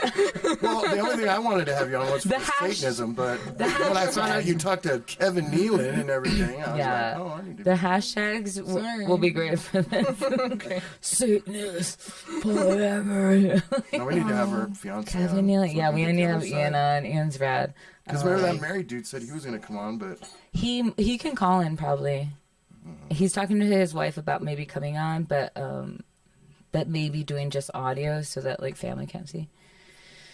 We'll see. All right. Just be anonymous audio. Nice. So yeah. So that's in I'd the rather works. have her But fiance on though. Yeah, I would want Ian on. Do you think he'd come on? He's really talkative. Both of you guys are so charismatic and ratting your own ways. God. Like I said, I love you guys separately and together. So no, Ian's way more charismatic than me. So if you have him on, be prepared. Like Russian girlfriends. He will talk. He will talk. Follow Courtney Foster. Yeah. Russian girlfriends. Carla ThingsOutLoud.com, CarlaVasquezComedy.com, and Carla Vasquez anywhere. You can find me all the time, anywhere. I'm in your face. Huh? We can do the Apple and ask Jess again what the cheat code is for that. She said there's a cheat code through Android. Anyway, I love you all so much. Thanks for sticking around, and this is really fun. Appreciate you. See you later. Love you. Love y'all. Bye.